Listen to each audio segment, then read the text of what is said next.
Welcome to the Foul Play YouTube channel, Open Mic Discussion.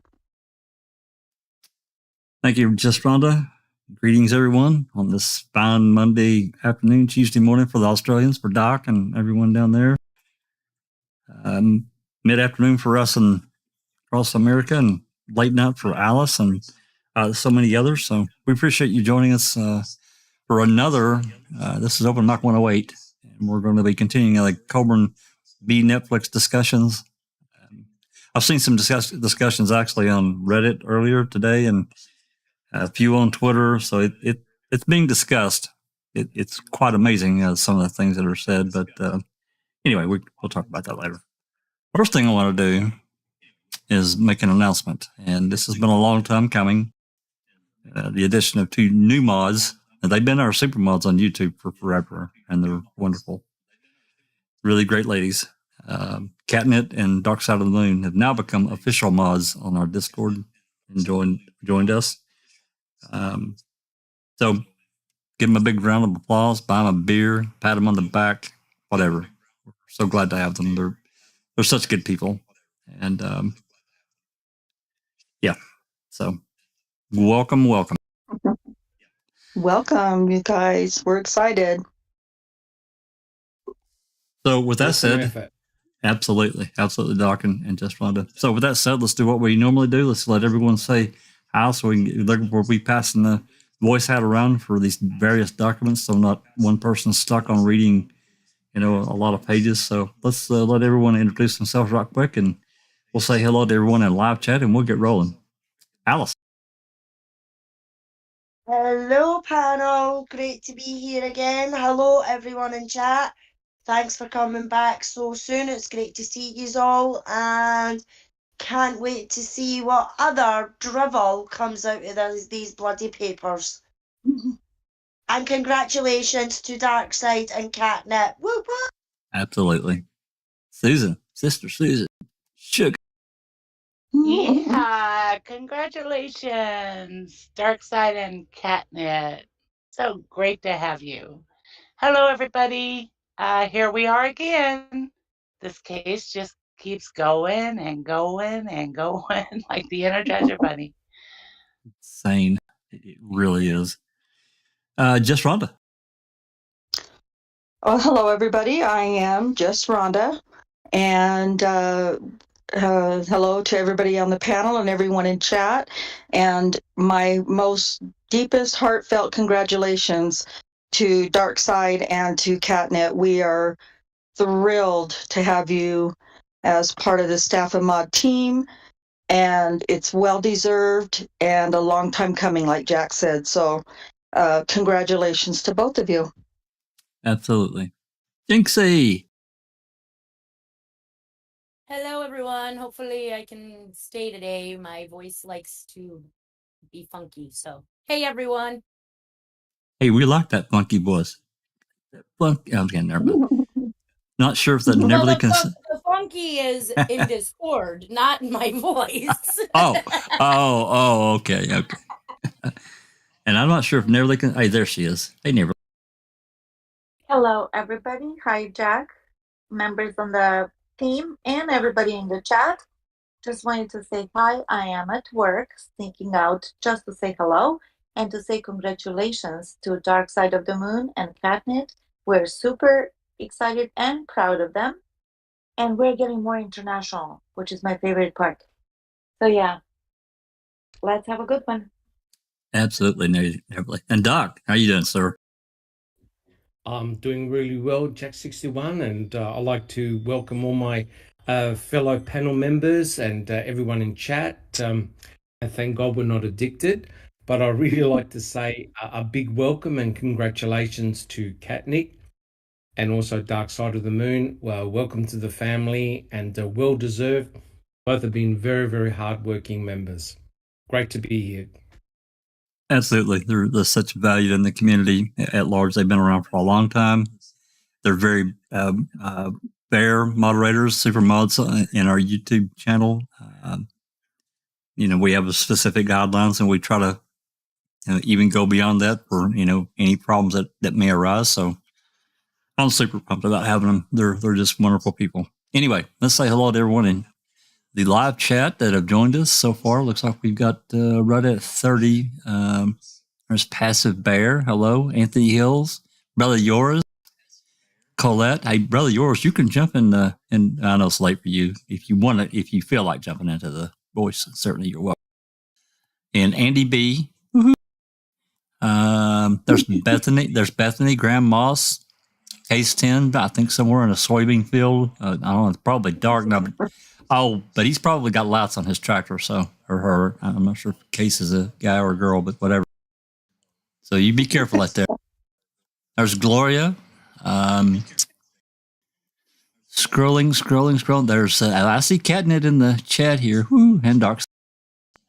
Marty H is here with us as well. Yeah, that's a new name. That's a new name. Oh yeah, I've never seen Marty. Okay, well, very good. Thanks for coming back. TJ, we have TJ, the lurker. Hey, lurker. And Phaedrax. I'm scrolling. I don't like to miss anyone. I like to introduce as many as I can before we get rolling. No, Graham Moss is here. Yep. Pete Moss, Graham Moss. Here we go. I scrolled all the way up. Here's a good. I'm going to pin this comment from Case. Actually, in a former soybean field tonight, changing things up a bit. That's fine. I'm curious I don't know what a former soybean field is. Used to be soybean, now it's corn, or I don't know. Yeah, I think that's what they do. That's what I was saying before we started the live tonight. I think in Nebraska and those areas, they swap soybean crop for they grow for a year or two, then they beside their corn, and then they swap it out because the different nutrients that get deposited into the soil. I think that's right. Yeah. They do that in Kansas where my cousin lives. We talked about that when I was there last summer. So yeah, my logic told me that, but I wasn't sure if it was actually the case or not. Yeah. Okay. All right. Let's get started. We're starting out on document 323-1. Let me get that pulled. I'm going to warn you beforehand, as we move forward through the 320s, there are a couple of documents that Cherie could not get the other day. So they're missing. If she's able to get them later, we'll certainly get those presented, and they'll certainly be added to the library. So with that said, I just want to tell Mystic Jinx that this is not a karaoke. What? You don't sing? Oh my God! Yeah, what's up with that? So document 323, if you guys remember, Doc and Alice did such a wonderful job reading through they tried it often, but these questions and replies and responses, they kept referencing the episode summaries. And this is what this is, as you can see, addendum to response to defendant's proposed findings of fact, episode summary. And we're not going to read them all. We're not going through 20 effing episodes and reading all this crap, but we'll read one, maybe two, just get a feel for what, Ludwig's going to have to read this shit anyways. We might as well feel a little bit of the pain. So I'll start this off. This addendum supplements plaintiff's responses to the following defendant's proposed finding of fact, which purports to summarize ma'am and or particular episodes there. Episode 1, and it references docket number 120-1. Viewers are initially introduced to Stephen Avery through what appears to be home video footage of his joyous return to the Avery family salvage yard and homestead after his prior conviction for rape was set aside. From there, the series portrays Avery's identification as a suspect for the rape as something that was engineered entirely by representatives of the Manitowoc County Sheriff's Department. Quote, they made the case against him that night, Walt Kelly. The series includes testimony of Sheriff's Department employees from depositions given in a civil case that Avery later brought against the county, the excerpts from which are interspersed with interpreted I'm going to say that word wrong. Interpretive comments. Interpretive. Okay, all right, interpretive. Okay, my brain just went. Ugh. Comments from Avery's civil suit attorneys, Stephen, Glenn, and Kelly. Avery's criminal defense attorneys from both the circuit court and the appellate level in the rape case. Avery's family members and Avery himself.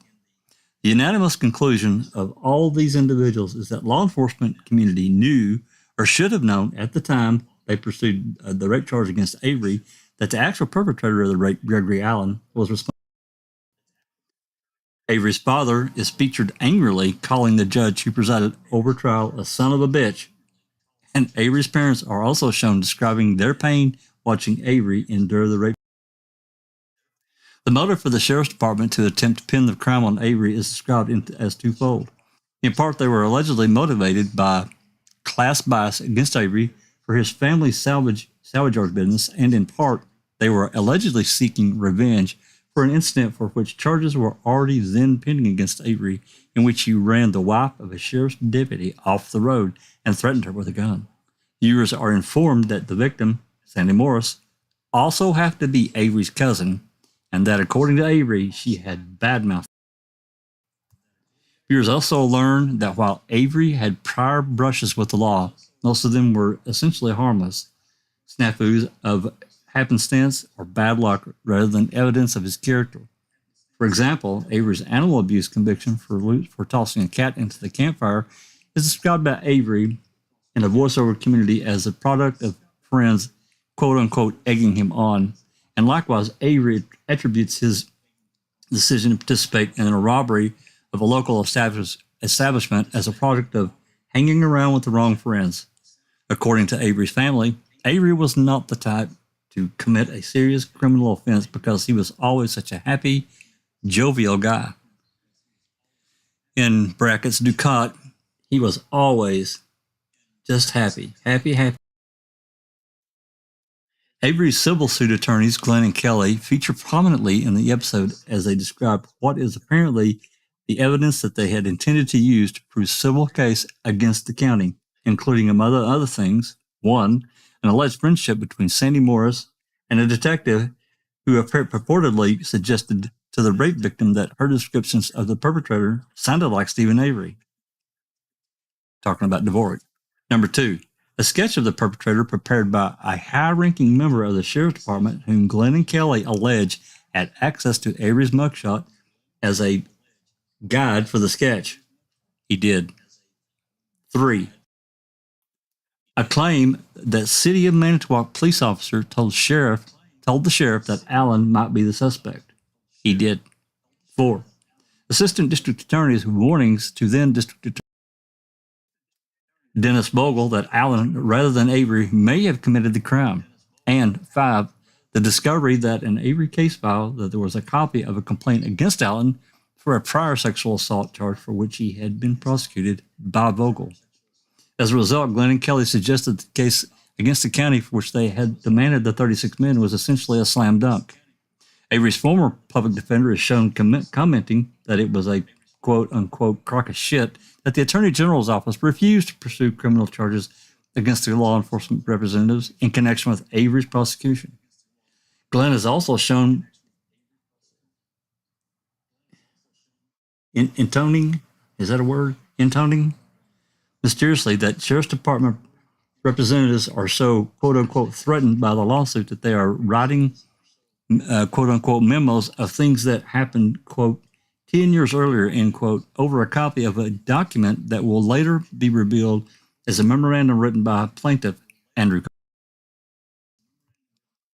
As the episode draws to a close, viewers are informed by an Avery relative that, quote, something told her, end quote, that the county, quote, was, quote, not done with, end quote, Avery, and that they would make sure that they did not have to hand that man $36 million. Glenn is heard stating as images of the police cars are shown that the that one thing that they did not warn Avery about was that if you pursue a civil rights case against the county in which you still live, you could be charged with murder. At that point, images of Sheriff's Department representatives, including plaintiff, rotate ominously on the screen over foreboding music. This is the audience's first introduction to the plaintiff in this case, Andrew Colborn, who is shown as one of the looming threats waiting to exact revenge on Avery. The episode concludes with brief audio and an apparent conversation between a law enforcement officer and a dispatcher asking in the early stages of the Hallmark criminal investigation whether Stephen Avery is in custody, which was Dennis Jacobs. Well, that's a lot to digest. Comments? Now, are these written by the plaintiff? I'm assuming. I think Is that so. right? I think these are written by the plaintiff. Sounds like it. Well, with those last words, I mean, I think they got a lot of it pretty well correct, and then but the additional descriptors on the end there, that tells me that the plaintiff wrote.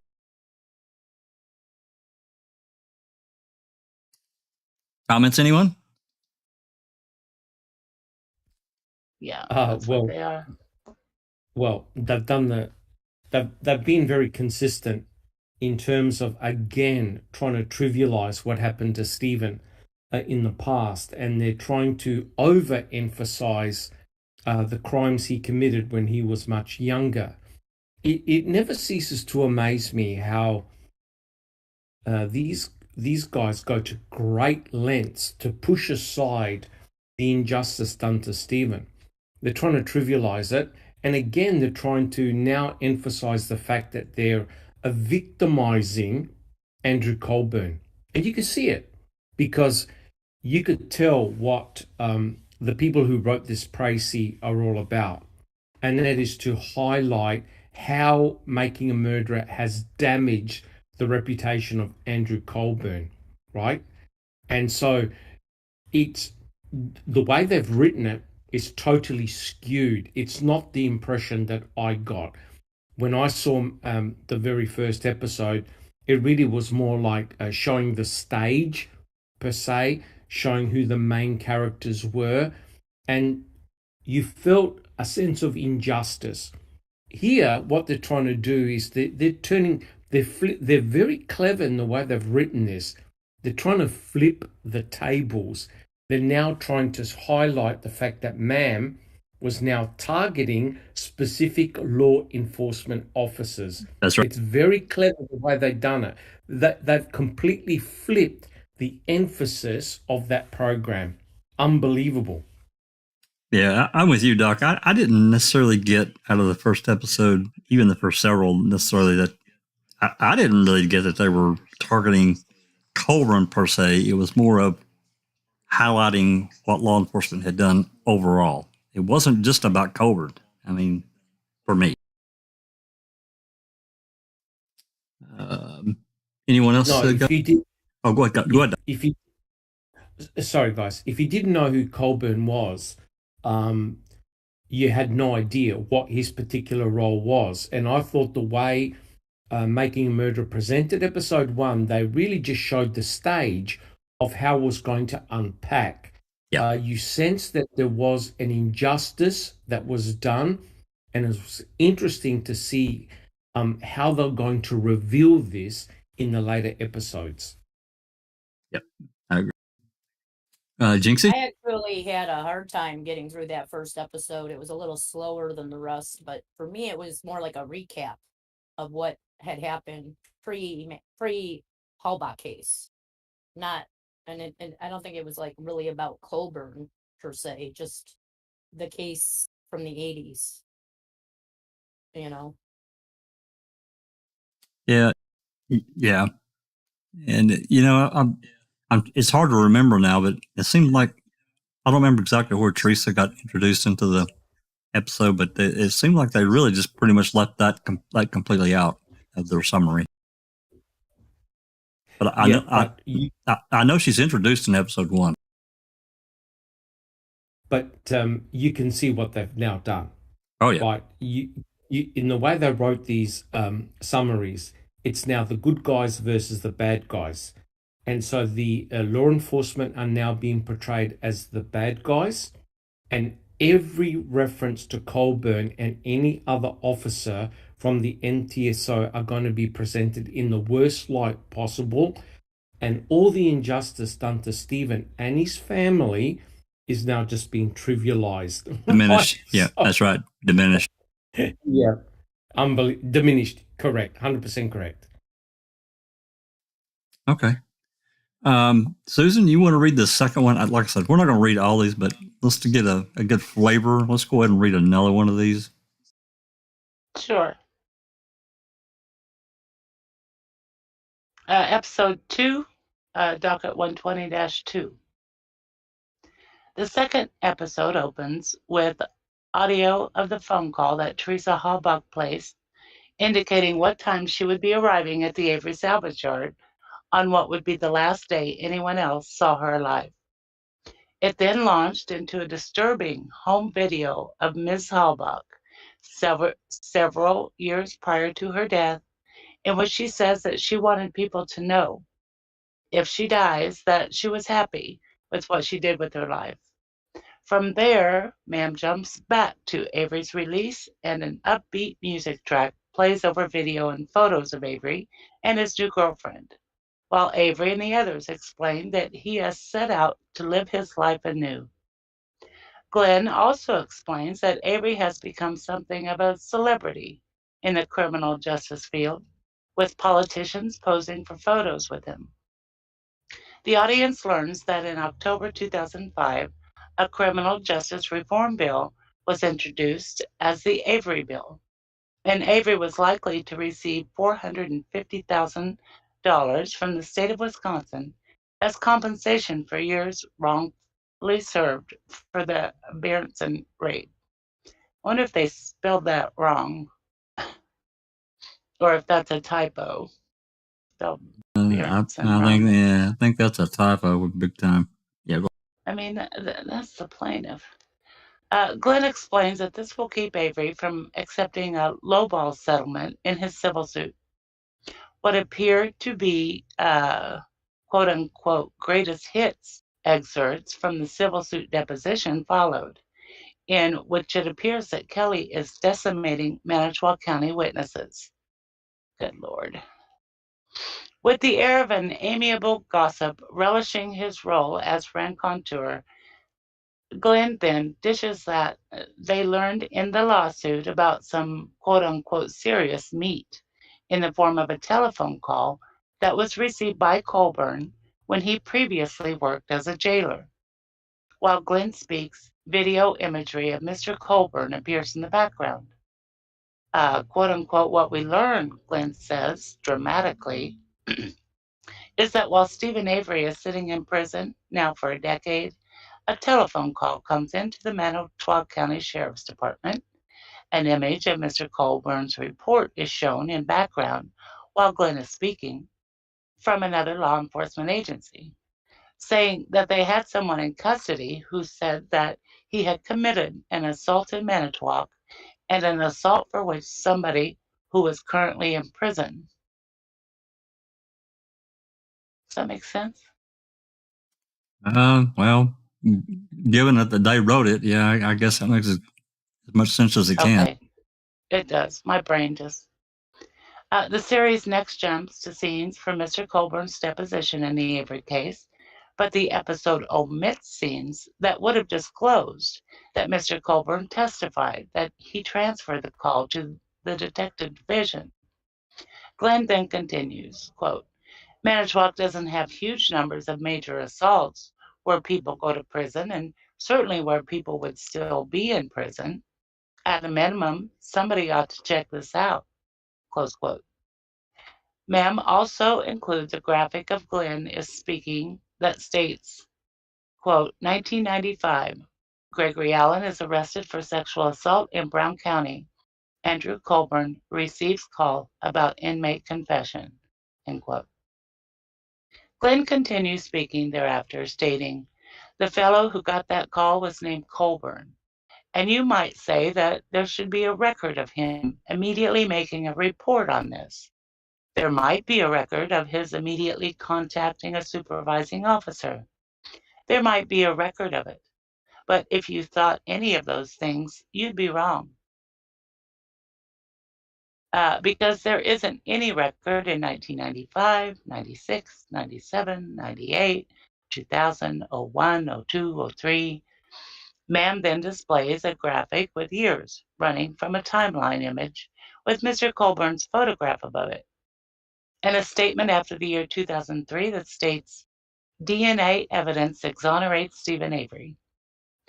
Episode 2 then continues to feature Glenn explaining how Mr. Colborn, allegedly realizing that he had quote-unquote screwed up big time by doing nothing with the call, purportedly joined with other Sheriff's Department personnel to participate in a quote-unquote conspiracy of silence at Avery's expense. As Glenn ultimately intimates, that this directly sets the stage for accusations made directly by Avery on screen that the Sheriff's Department framed him for the Halbach murder.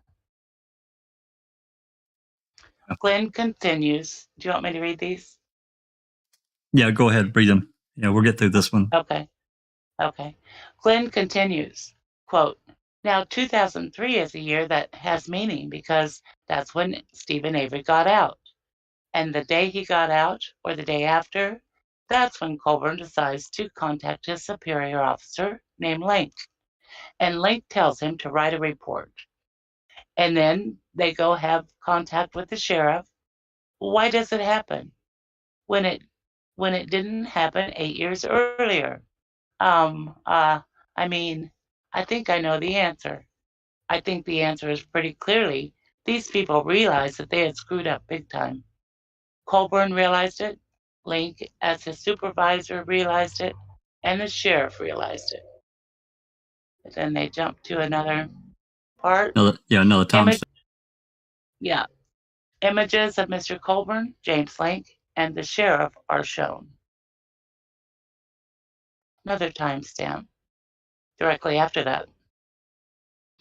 Glenn continues, quote, so Link tells Colborn to write a report.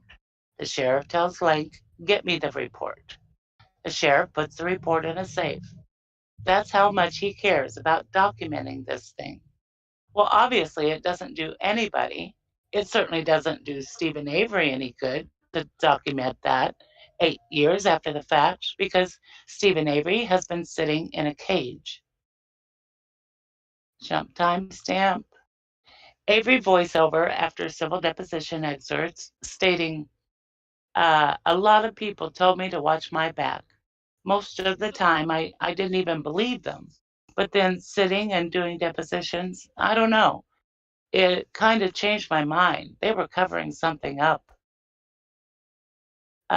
New timestamp cuts to image with close-up of Mr. Colburn's signature. Another timestamp. Avery states, and they were still covering something up. Even with the sheriff who's on there now, he's covering something up. Jump timestamp cuts to footage of Mr. Colburn's videotaped deposition. New timestamp video image of Mr. Colborn. Jump timestamp. These actually go right. No, they don't go right in a row. Not entirely, but they're pretty. A lot of them are pretty close. Yeah. Steve Glenn asserts, quote, this is an unconscionable withholding of information that would have been of use to Stephen Avery's lawyers. If that information had come to light in 1995, Stephen Avery would have gotten out in 1995. So they cost Stephen Avery 8 years of his life. This is as close to a conspiracy of silence as I think you could find in a case. Jump timestamp. Rotating images of Mr. Colborn, other alleged conspirators shown. Jump again. Interview with Walt Kelly, who states, quote, October of 2005, from the perspective of the Manitowoc County government and their defense lawyers, I believe they all knew they were in the most serious kind of trouble. There was a very grave prospect of a very, very substantial verdict. Their insurers have taken the position that because of the nature of the allegations against the county, the sheriff and the DA, the policies do not cover, which would mean that Manitowoc County itself and the sheriff and the DA would be on the hook for those damages in the civil suit. Time jump. Glenn interview continues, quote, "We don't need to have somebody tell us that this is going to have an effect on law enforcement. Of course it has an effect. Imagine what it's like when you're going to say that you're a liar and that you hid evidence and that you deliberately prosecuted a person that you knew, or at least had reason to know, wasn't guilty of the crime. And putting all that aside, by the way, in terms of your own professionalism, there's a guy out there raping and beating women while the guy that you put in prison is sitting in a cell." Time jump. Glenn continues, "We were just on the absolute edge of getting ready to go after the named defendants in the case with depositions when I get a call from Walt Kelly, who tells me that he has gotten a call from a journalist asking if either of us would care to comment on the apparent intersection in life between Stephen Avery and the woman who has gone missing in the Manitowoc area, who we later learned to be Teresa Halbach." Episode 2 then shows what appears to be video footage of the search for Ms. Halbach's vehicle on the Avery salvage yard, as well as audio of the call made by the woman who located Ms. Halbach's green RAV4 on the property. Green. Green. I'm sorry, go ahead. Now they say it's green. Low staccato tones can be heard ominously in the background. News footage regarding Teresa Halbach's disappearance is followed by footage of an Avery interview, in which he says that anyone could have access to his property to plant evidence, and accuses the county of possibly doing quote-unquote something with Teresa Halbach and trying, quote, to plant evidence on me, end quote, adding that he wouldn't put nothing past the county. After footage from press conferences by authorities, Avery is heard saying, "All I can think is they're trying to railroad me again." Likewise, after a search of Avery's property is shown, Avery continues, "I ain't been home. They's been searching. You know how hard it is to put evidence in the house or on the property? The sheriff was out to get me the first time. How do I know he ain't got nothing to do with it this time?" After more news footage, Avery continues, "All these memories and everything else, and they're just sketching me out again." Following a montage of news reports. I think he says scheduling me out again, actually. Following a montage of news reports, video of Ms. Halbach's family speaking to interviewers, a vigil for Ms. Halbach, and excerpts from a law enforcement press conference. Avery says tearfully, "You know, we're all victims, and they just won't leave us alone. They just keep it up."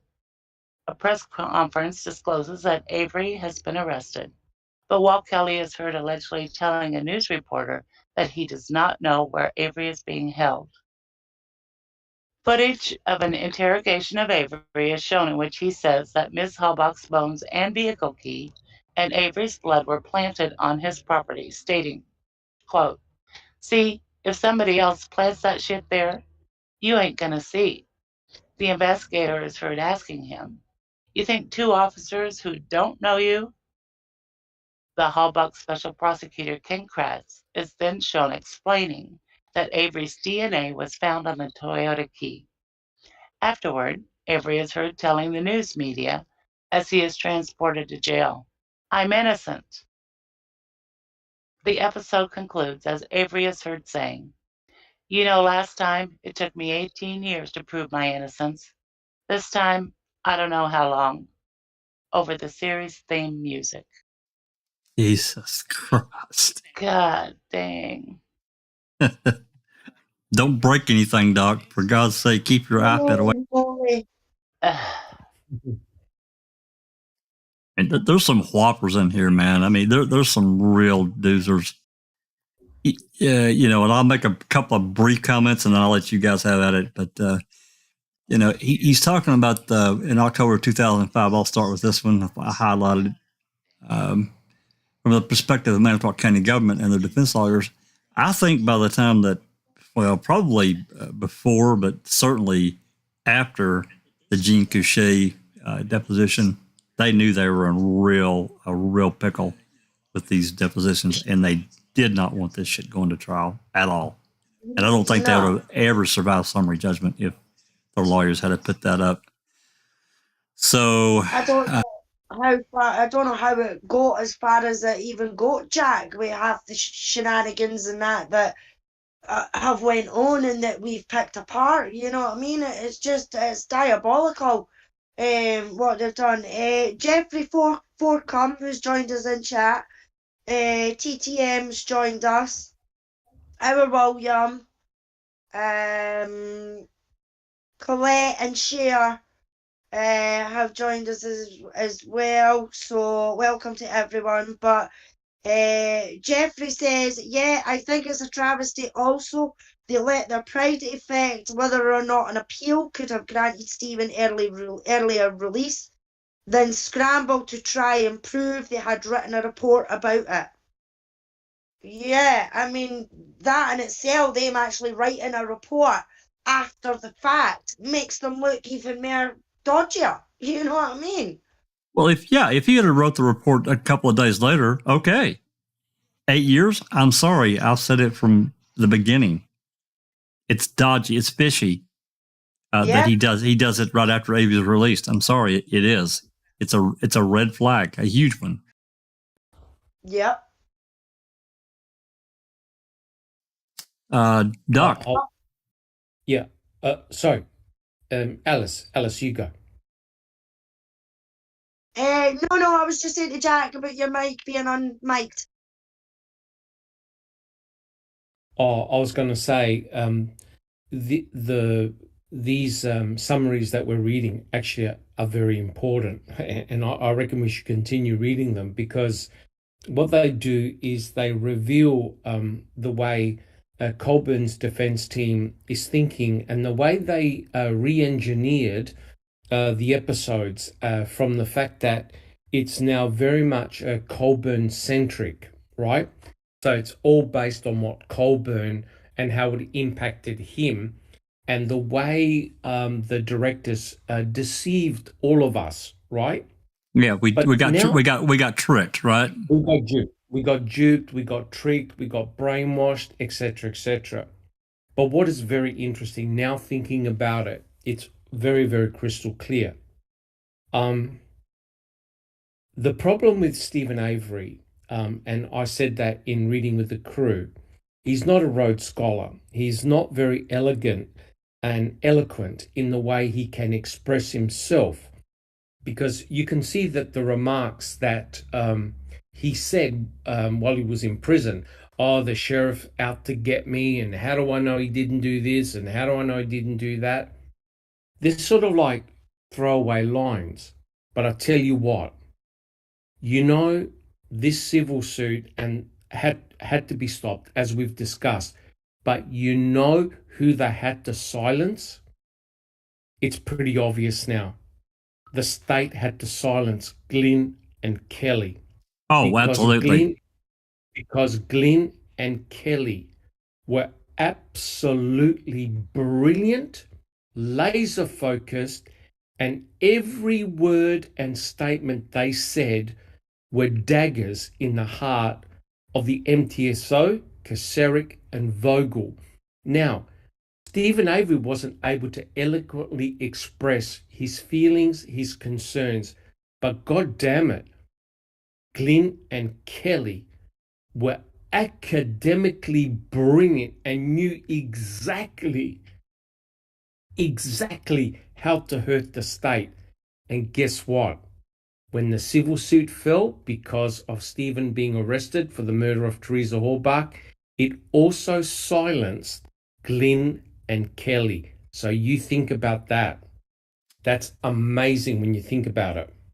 Yeah, I think that personally, I think that was the biggest mistake that they made throughout all of it, not continuing to pursue the depositions. I think it was a huge mistake not to force Kasork on the stand after Stephen was arrested.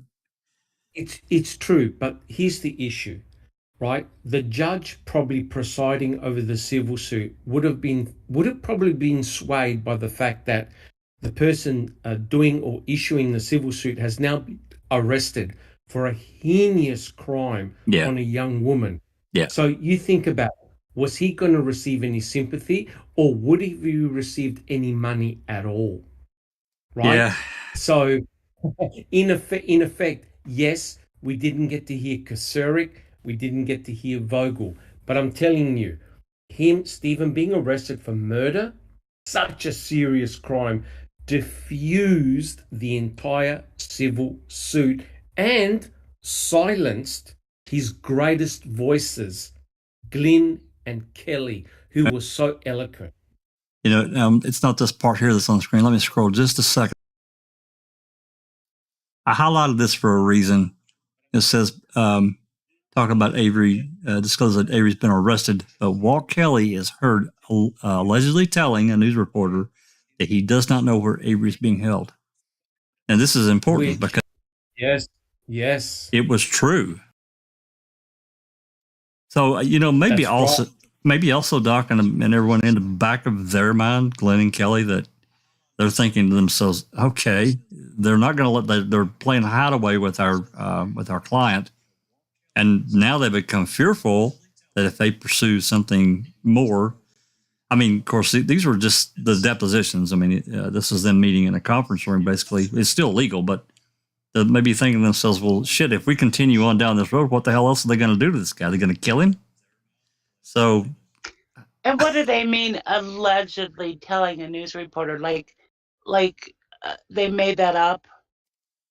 They're see, this is more manipulation on their part. They did tell him that. Yes. That's the legal. Yes. Uh-huh. I was going to say, sorry, Jack 61.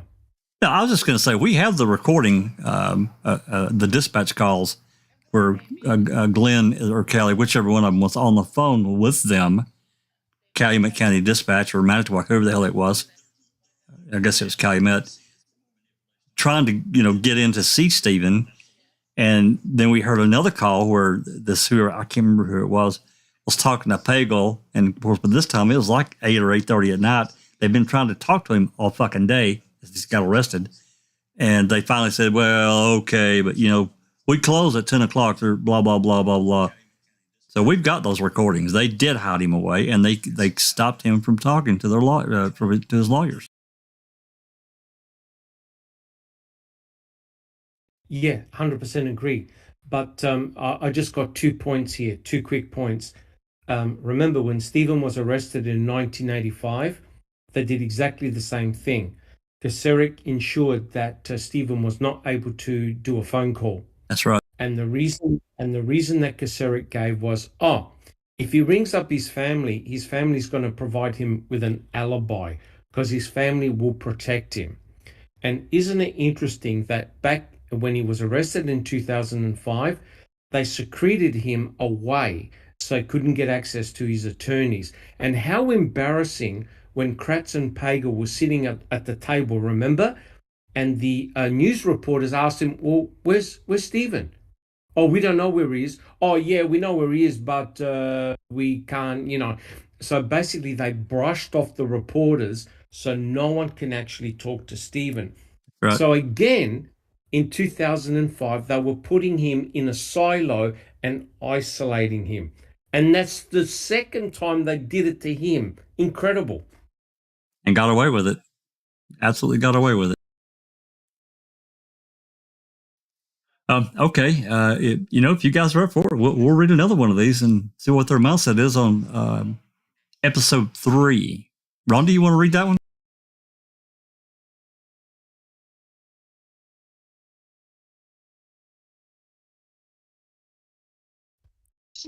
Sorry. Yeah, I'll read it. That's why I don't like using my phone. Number 3.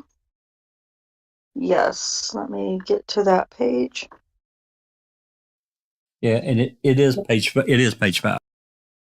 Okay, three, number 120-3, is that it? That's correct. Okay.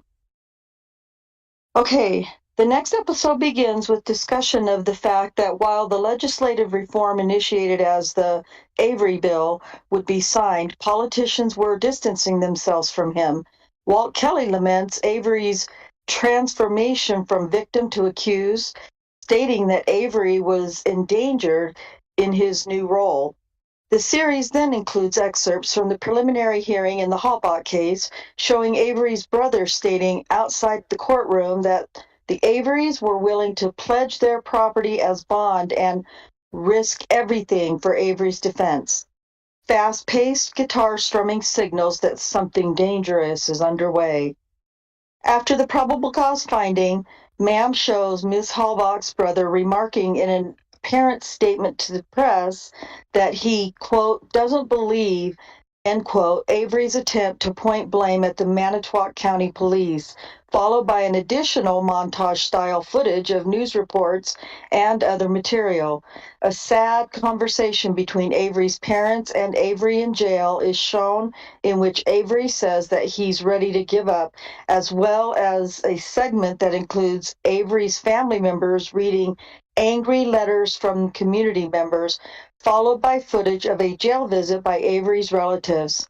Avery's father is heard thereafter saying, quote unquote, they don't care.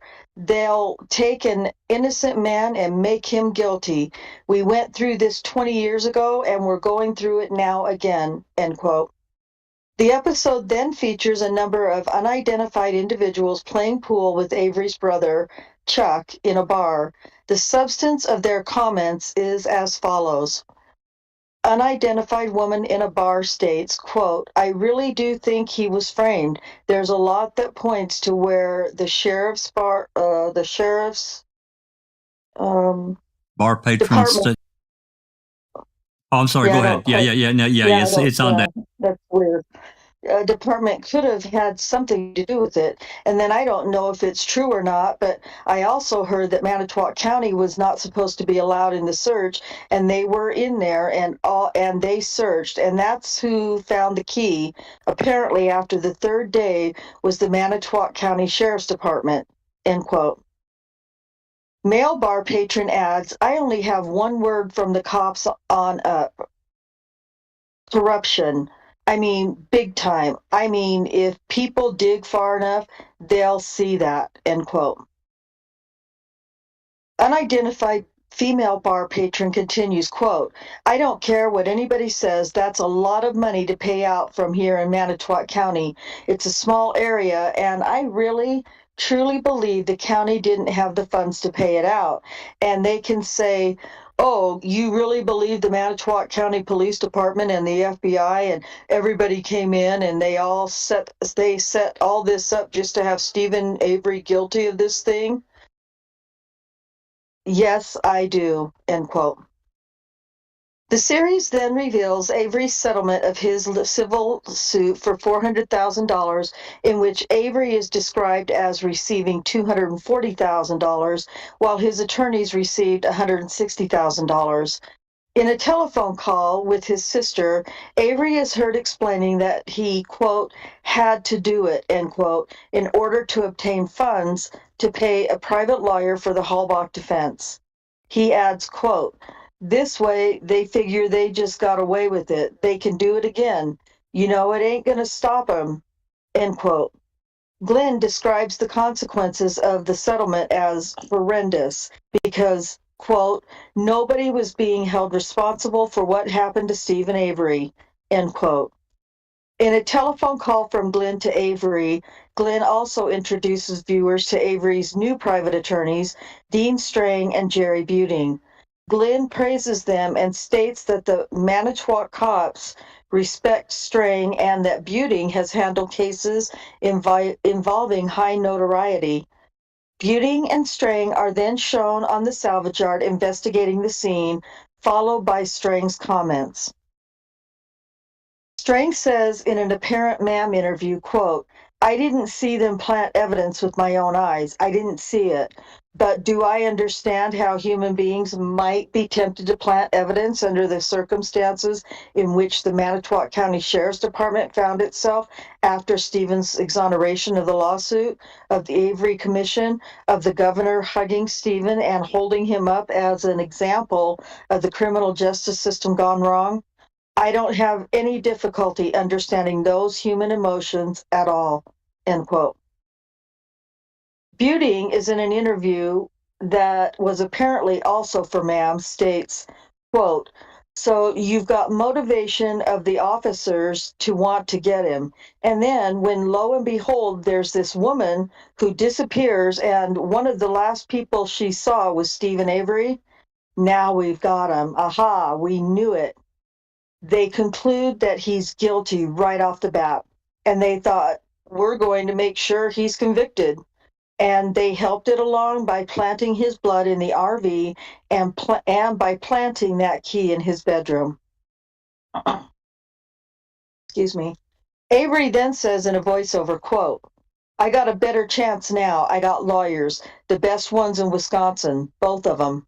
And there's so many ways they can go on this to prove my innocence, end quote. Avery then goes on to identify law enforcement officers he suspects in Halbach's murder. Quote, I just hope the truth comes out of who did this. And if it's the cops, I don't know if we'll ever know that or not. See, that's the only thing that scares me, end quote. Avery's statements are also shown on the screen. The undersheriff is shown indicating that it is quote unquote far-fetched and quote unquote impracticable. Is that a word? Impracticable? They made it up. That's a made up word. It's got to be impractical. Impractical, that the evidence could have been planted. Ma'am then cuts to a press conference announcing a confession by Brendan Dassey, Avery's nephew, that he participated in Avery's rape and murder of Halbach. Authorities also explained that they conducted additional searches of the Avery property with the benefit of the information provided by Dassey. Via a news report excerpt, we learned that the Wisconsin Innocence Project removed Avery from its website. A call between Dassey's mother, Avery's sister, Barb Yonda, and Avery in jail is played, in which Avery repeatedly denies any involvement in the Halbach murder and tells Yonda that she needs to, quote unquote, figure out why Dassey would admit to it. Yonda is then shown stating that authorities interrogated Dassey and made him say what they wanted him to, end quote. Additional news reports indicate that prosecutors added charges to Avery because of Dassey's confession and that the judge denied a request for the Averys to post their property as bail, instead increasing Avery's bail. Strang is featured telling the court that Avery is innocent. In a voiceover, Avery reiterates that he is innocent and should have been allowed to be released on bail because, quote, I'm innocent. Innocent people don't run, end quote. The series then features Avery's family members, including his father, complaining that, quote, they got our family all tore apart. It ain't right, end quote. A personal call between Avery and his girlfriend is shown in which they profess affection for each other. Risa Evans, Avery's public defender in the Bjornson case, opines that it, quote, doesn't seem likely, end quote, that Avery would have killed Halbach as it was, quote unquote, a little too sophisticated for Avery to have pulled off. But that if he did it, his anger at being wrongly accused for the Bjornson case could explain it. Next, Avery's girlfriend says that she was pressured by investigators to turn against Avery while she was still in jail for a drunk driving offense. Dassey's mother then explains that it was only after Avery's girlfriend refused to cooperate that they, quote unquote, went after Dassey. It is explained that he is a quote unquote slow learner. Man graphics assert that Dassey was questioned 3 times without a lawyer present. Excerpts from video of Dassey's interrogation are contrasted with Avery's attorney's expert asserting that investigators were, quote, shaping Dassey's statements. I lost my place. Buting is also shown in detail, asserting that investigators, quote, really messed up, end quote, in their handling of the interrogation. Dassey is then shown talking to his mother and stating in response to her question whether he did the things he said, quote unquote, not really. He tells her that the investigators, quote, got into his head, end quote. Strang explains that for authorities, charging Dassey was a strategic ploy that took away Avery's alibi witness and made him a state witness instead. He also tells viewers that the evidence contradicts Dassey's statement and that the events described in the confession, quote unquote, didn't happen. Dassey is shown being arrested, and his mother laments at the end that he has been presented an offer that if he testifies against Avery, he will receive a much more lenient sentence than if he does not. Whew. Yeah, there was a lot of information in that. Well, and again, they've tried to shape it in such a way that only benefits them. They're leaving out other information that was presented, like, if we go back up to the bar patrons talking about, these people believe that Avery was set up and framed, but then later, after the Dassey coerced confession, what did some of the other bar patrons say? Or these other people, just regular people? Oh well, yeah, they're guilt. They're on the guilt side now. Looks like he did it. I can't believe it. Blah blah blah. Yeah, they left that out. Yep. I can't believe how they keep misspelling Bjornson. Yeah, I know, it's annoying. It's like spelled different every time they write it. Jesus. And the incapable. What was that? I was like, no, I can't pronounce. That's not a word. That was bugging me. If it's a word, Impracticable. Impractical. It's not a word. Yeah, I've never heard of it. Who the hell wrote this thing? For God's sake! I want to say that. I'm guessing that Burnett did, because he's got a weird way of writing shit. I mean, we saw that in some of the replies in document 323. So I'm guessing that he wrote it, but I don't know. Doc, anyone comments about this one? Again, it really, thank God that one wasn't Colborn centric, but I think it just goes to show the incredible downfall of Stephen Avery, and how shocking and how quick it was, really from hero to zero. And it emphasized how when he was perceived as being the poster boy of the Innocence Project, everyone went around him. Everyone shook his hand. He was in press conferences.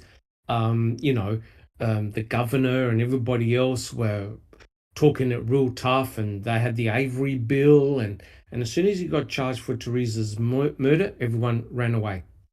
Everyone abandoned him.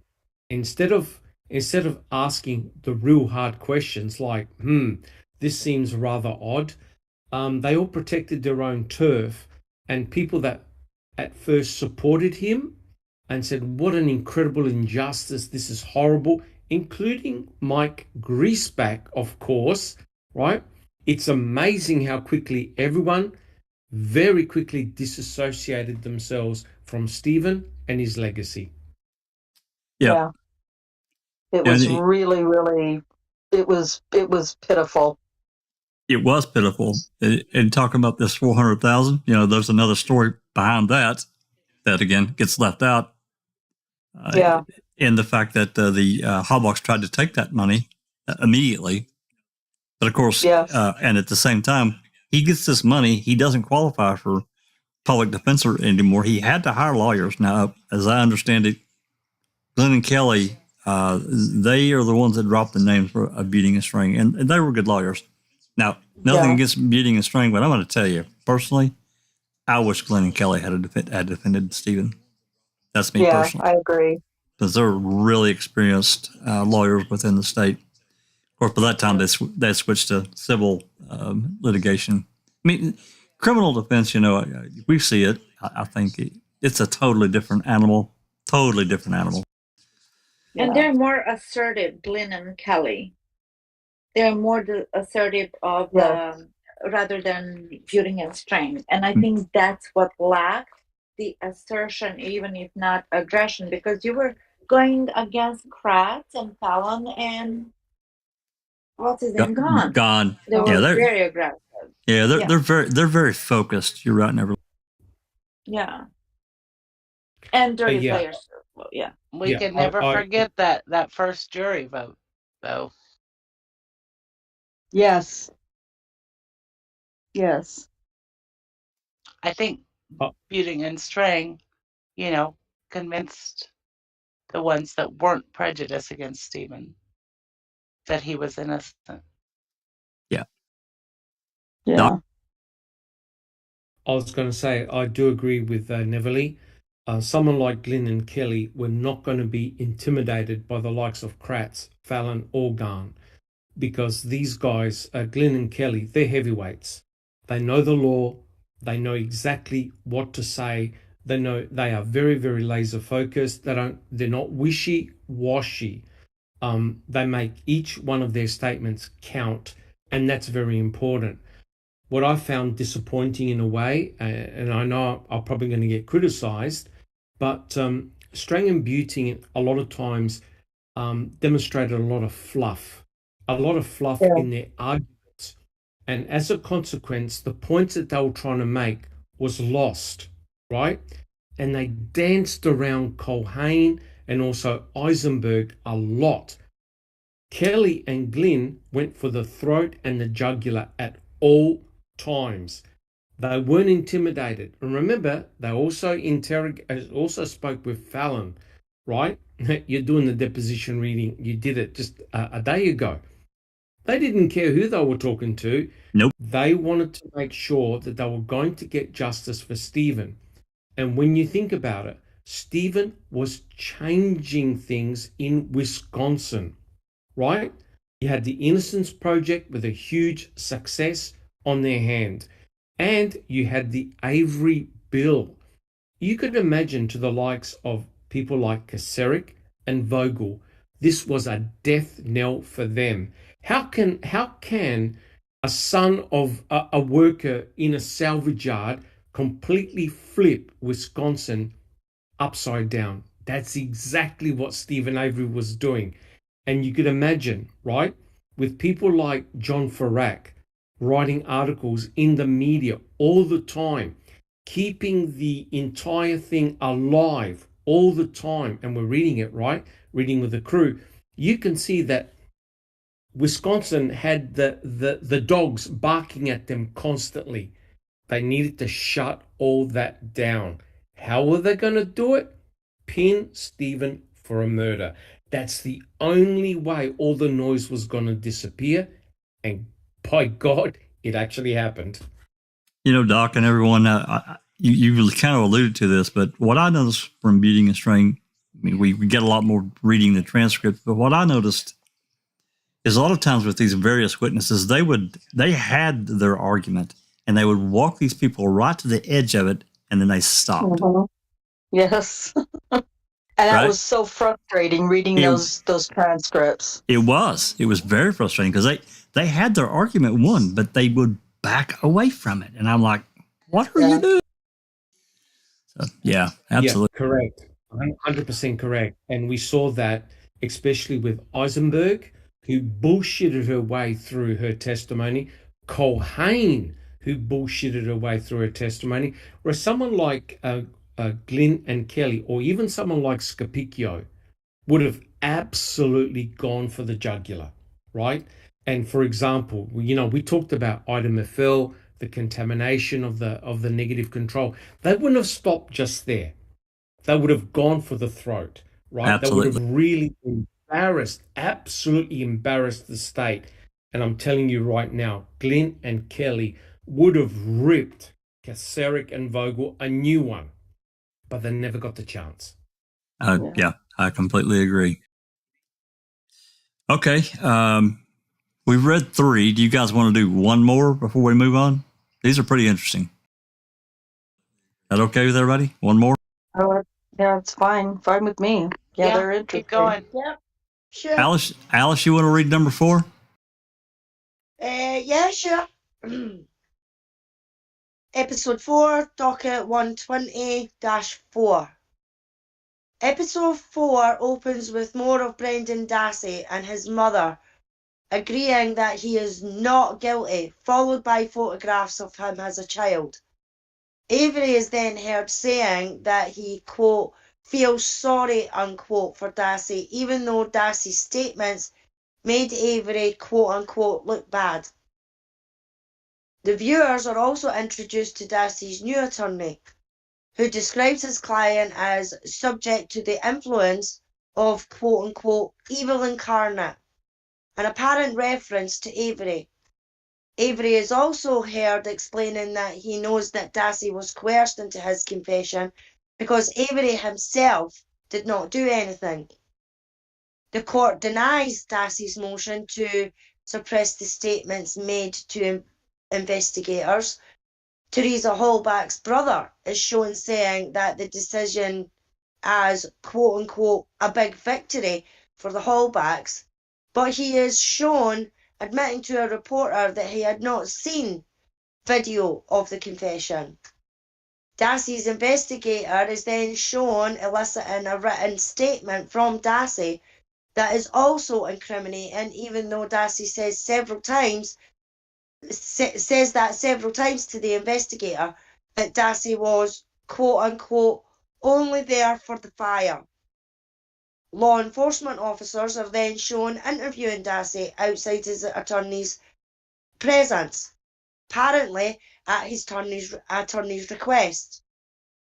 Another confession ensues, with investigators shown telling Dassey that if he lies to them, they will tell his mother.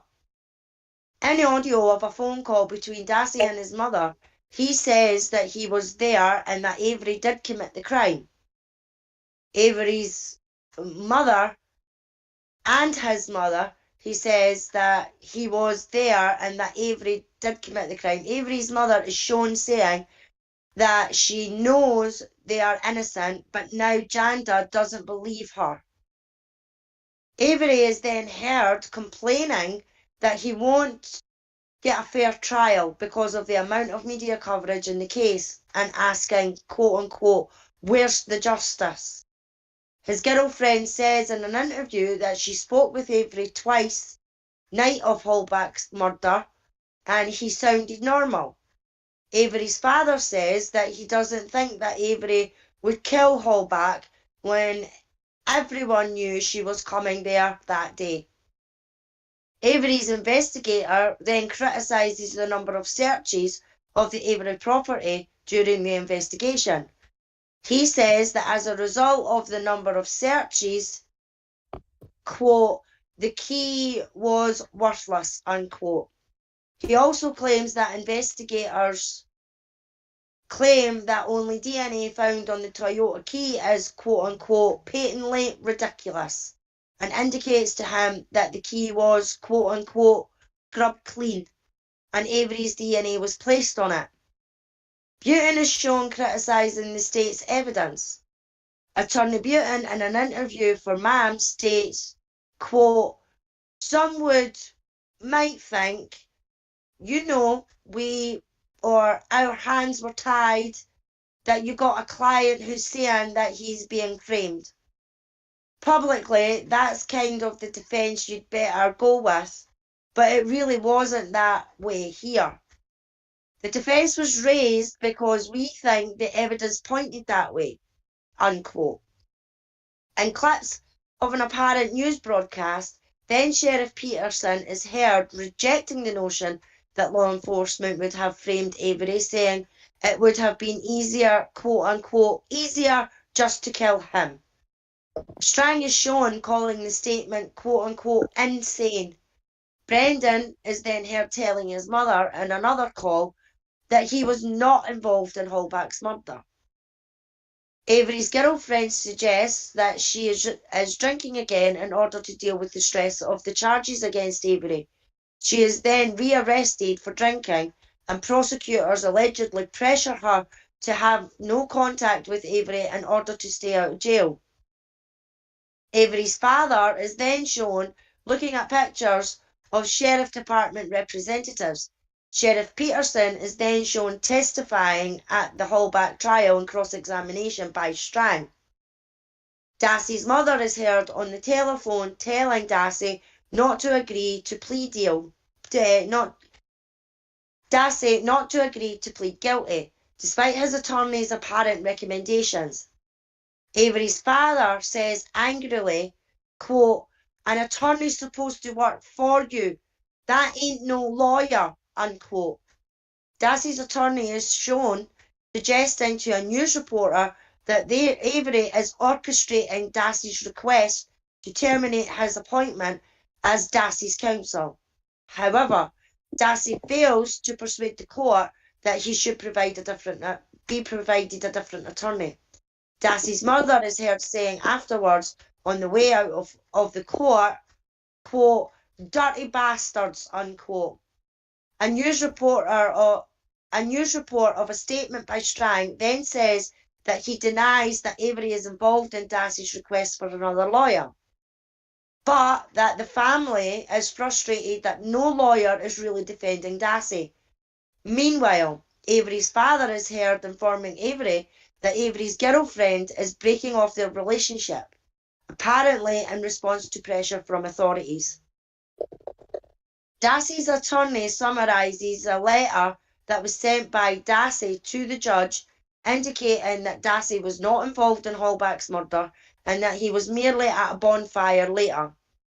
He calls the letter, quote unquote, kind of dumb, and says that it helps Avery by limiting Dassey's value as a witness. Strang is shown speaking sadly about Dassey's situation while driving. Dassey's attorney is dismissed and is shown justifying his decision in response to questions from reporters. Avery is heard saying that it's quote unquote hard that he is in jail by himself and can't talk to anyone. Butin says in another MAM interview, quote, "Sheriff Peterson clearly has a strong dislike for Avery. If the very top guy has this kind of attitude, that's going to permeate the department, the whole department. If not, at least it's going to permeate the upper echelon that's close to him, and that would include the lieutenants and the sergeants," unquote. At that point, a graph showing photographs of a sheriff's department hierarchy appears on screen. The photographs of 2 lieutenants and sergeants include Mr. Colborn, are then suddenly illuminated during the words quote-unquote lieutenants and sergeants. Butin then states that in their view, Link's name, quote, just kept coming up over and over and over at crucial moments, unquote. Butin says he did not believe that it was a coincidence that Link signed a form relating to the transmittal evidence for the prior rape case to the state. Butin then tells Strang, says in telephone call as they are examining the blood vial containing Avery's blood, that because the tube contains a needle hole, that shows that, quote, some officer went into that vial, opened it up, took a sample of Avery's blood and planted it in the RAV4, unquote. He says, quote unquote, game on, to conclude the episode. Wow. Yeah, it really talked a lot about, this last part was about the blood vial, but it really talked a lot about Dassey in this one. And again, they left out a whole boatload of crap about Kaczynski and his actions and O'Kelly. I can't leave that son of a bitch out. What they did towards Brendan to try to force him, along with the cops, into a plea deal. His own defense attorney worked completely against him.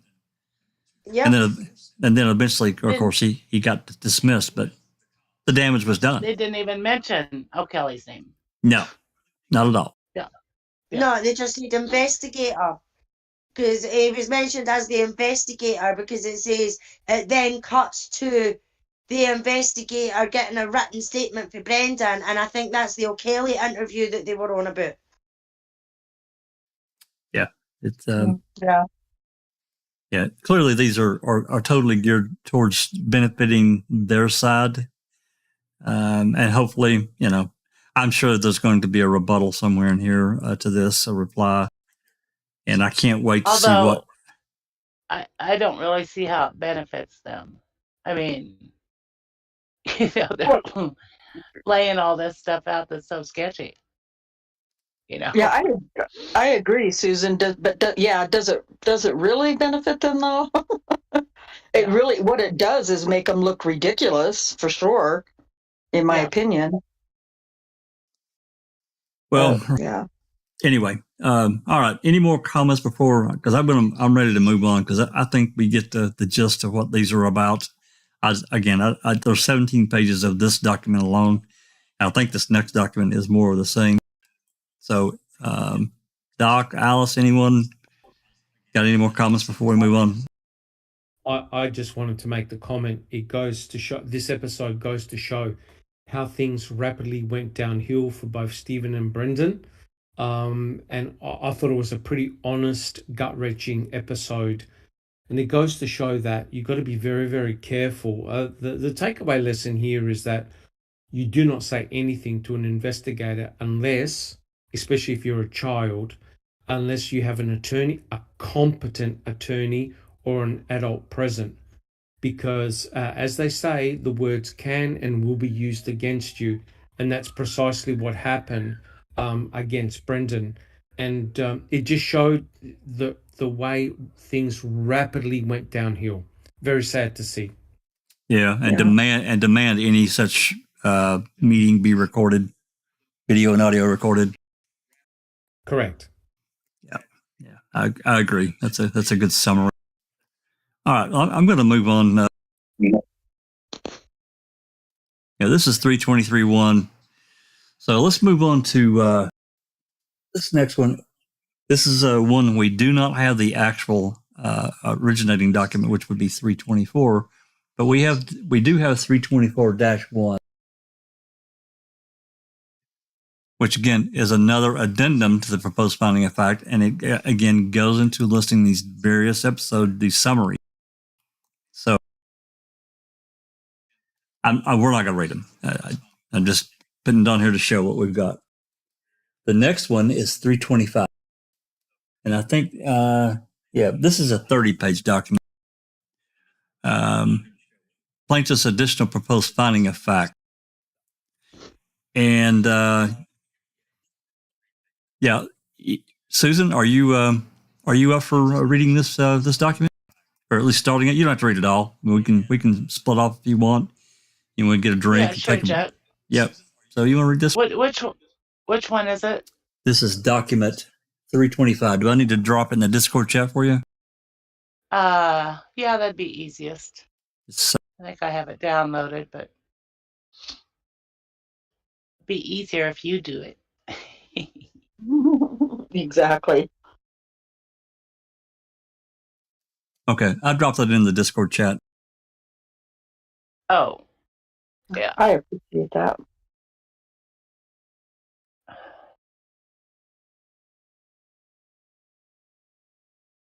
Sorry, my computer is a turtle. Give us some coffee. Yeah, Oh, wait. Don't call it a turtle. Wait. it needs espresso.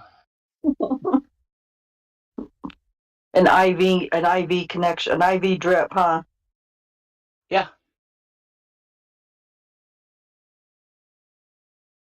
Here it comes. Are we done with the addendum, Jack? Yeah, we're done with the addendum. Yeah, close it out because we're not going to read that one. It's basically the same. It's the same thing as the other one. It's just more of the summary stuff. So Yeah. Okay. All right. Okay. Plaintiff's additional proposed finding of fact. Number 1. This case arises out of the Netflix series Making a Murderer. Defendants Chrome Media, LLC, Chrome, and its principals, Laura Riccardi and Moira Demos, take significant credit for the content of MAM, contending that they are producers of the series. However, Netflix was also undeniably heavily involved in the creative development of each and every episode, as described further below. Netflix approved the final cuts of all MAM episodes. Netflix aimed to craft the series from a marketing perspective and also from an awards qualifying perspective, quote unquote. Number 2, during the course of MAM's production, Netflix's creative team and the creative team for Chrome participated in calls that were held for the most part on a weekly basis. Barker's declaration. At these calls, Netflix provided its comments and direction for the series. Netflix creators viewed numerous versions of the respective editors and had seen early assemblies, or what amounted to very rough drafts of the earliest episodes. Number 3, Chrome intended that the storyline of MAM would assist viewers to regain faith in Stephen Avery, despite his convictions for the Halbach murder, and persuade them to question the evidence against him. MAM creators hoped that the audience would, quote unquote, feel guilty for initially believing prosecutors' allegations against Avery. Oh, for fuck's sake. Chrome's primary editor treated the Averys as the underdog heroes of the series, while law enforcement representatives were portrayed as the overdogs. Chrome editors also expressed personal affection, lots of love, to Avery and his family. Number 4, Chrome was so invested in Avery's quest to prove his alleged innocence that they were also involved in efforts to brainstorm with Avery's defense attorneys to attempt to obtain additional testing of evidence presented in his defense, news that Netflix embraced. Really? Netflix, likewise, started from the point of view that Avery was innocent of the Halbach murder and that the judge was biased against him. Number 5. In telling its story, MAM relies heavily on Avery and the people who were friendly to him as reliable narrators. In particular, Netflix sought to augment the series' reliance on voiceovers by Avery himself to tell Avery's narrative. Number 6. The final product for MAM, according to Netflix's creative team, was to provide an immersive and all-encompassing experience for the viewer, including deft and unexpected foreshadowing of key elements, pitch-perfect callbacks of evidence, and breathtaking reveals, accompanied by a quote-unquote thriller atmosphere imparted through the music score. Netflix advised Chrome that Netflix was looking for the series to leave viewers feeling terrified and enraged, to feel as though it's their responsibility and need to discuss this case, to raise it in the social consciousness and drive awareness. Sure did that. Leave the audience feeling angry. They further directed, our audience needs to be left not only feeling extremely upset and saddened for Stephen and Brendan, but also incredibly angry. We want to feel the swells of hope, the range of injustice, the horror of the defenseless, Netflix continued. Viewers across the globe should be in tears and shouting at their screens throughout. Netflix directed Chrome to ratchet up the episode in which the guilty verdict against Avery is returned, stating, "Currently, the beat emits anger, and we feeling justice was done. But given the overall investment made in watching 8 hours thus far, the audience should be feeling more intense anger, sadness, bewilderment, and perhaps even fury at this jury decision. In order to further infuriate viewers, Netflix encouraged Chrome to look for footage of Avery and his family looking disappointed and footage of law enforcement officers, including Mr. Colborn, showing satisfaction." Number 7. Netflix advised Chrome that Avery's civil suit was to be portrayed as a virtually assured victory to the Halbach murder. Was. None of the attorneys who were involved in the defense of the Avery suit appear in the episode, nor is there any independent legal commentary that might describe, for example, the legal standard that a plaintiff is required to meet in order to prevail on a claim like Avery's. Episode 2, featuring Stephen Glenn and Walt Kelly discussing the civil case. Chrome's editor testified that while some films include objective commentators, this was, quote, "not that sort of film," end quote. Number 8. Netflix also provided direction that the episode should set up for viewers the notion that Manitowoc County law enforcement were going to seek revenge against Avery because of his civil suit. Number 9. Netflix encouraged Chrome to include photos of Avery and his family to make them look like a very happy family. Netflix likewise encouraged the use of sweet photos of Avery and his nephews, Brendan Dassey, as children, to reinforce the sense of injustice and calamity that was the series. Where convenient, Chrome's editor expressed willingness to use footage from one family gathering to represent it as another, or to swap images of children, regardless of their actual identities. Number 10. During his deposition in the Avery civil case, Mr. Colborn testified that he received a call in 94-95 when he was working for the Manitowoc County Jail, and the caller indicated that someone in another county may have committed an assault, and that someone might be in the Manitowoc County Jail for that same assault. Mr. Colborn testified that he transferred the call to the detective division. MAM's editor had full access to the deposition videos and transcripts from the civil case from which the excerpts were taken. But a Chrome production email message noted that information about the call did not fit neatly with Glenn's accusation that nothing was done with the call at that time. Bullshit. Number 11. During the early stages of production, Netflix representatives complained that the details surrounding the call were confusing and that it seemed very thin, that Colborn not having specific knowledge of who called him would be key to the case. Netflix added that this revelation initially seemed weak.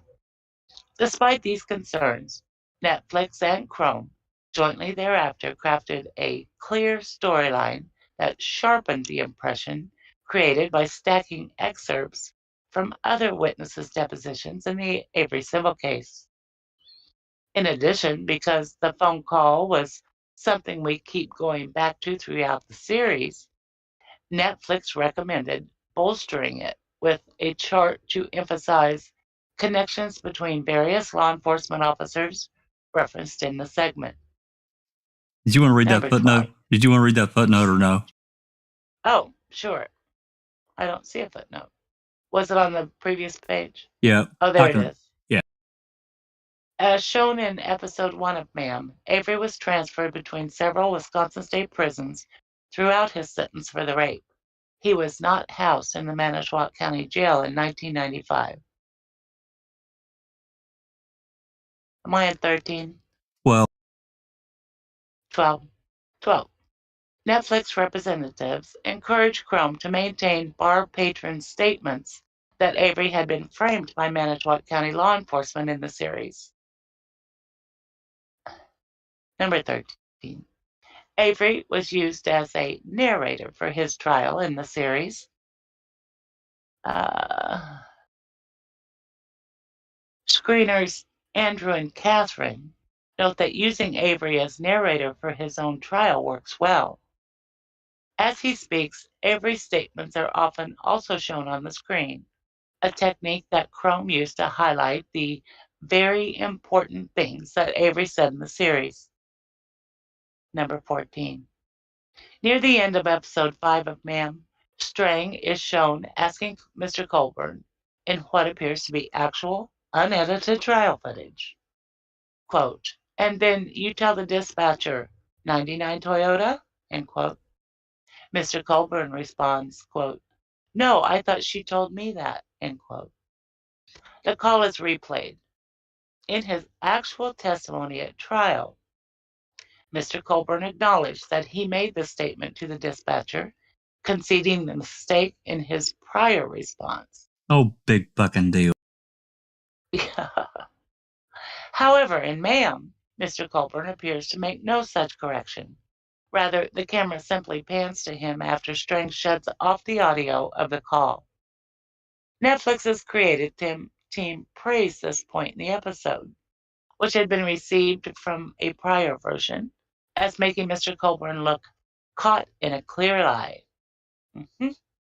The edit also gave viewers the impression that he didn't have much of a response after Stephen Avery's defense attorney played the recording twice, at least not from what the documentary showed. Number 15.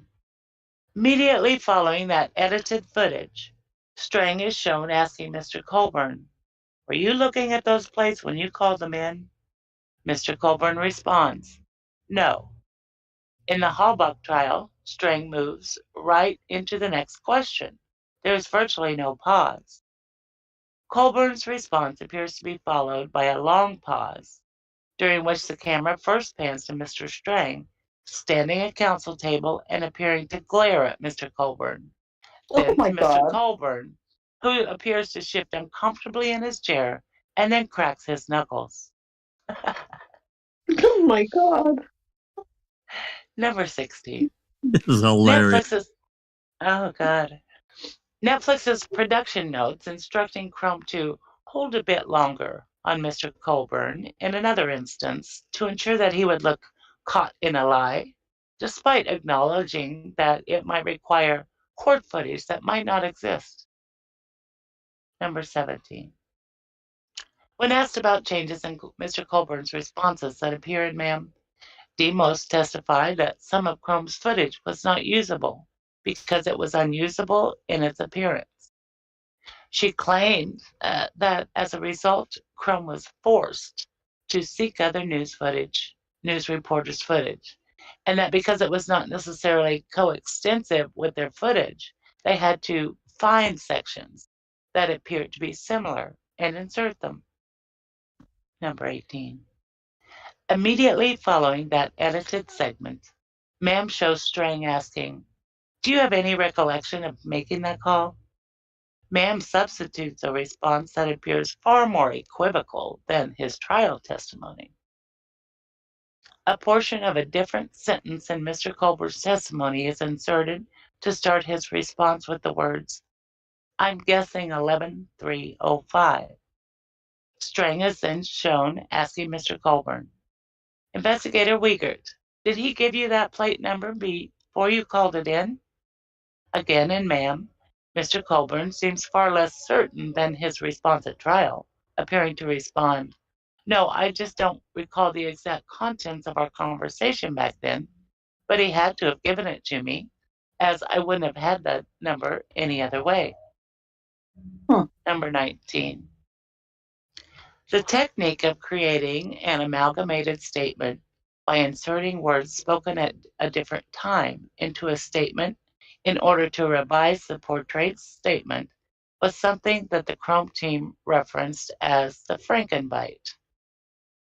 Netflix encouraged Chrome to shorten trial sequences by, quote, clipping bits and pieces together, end quote.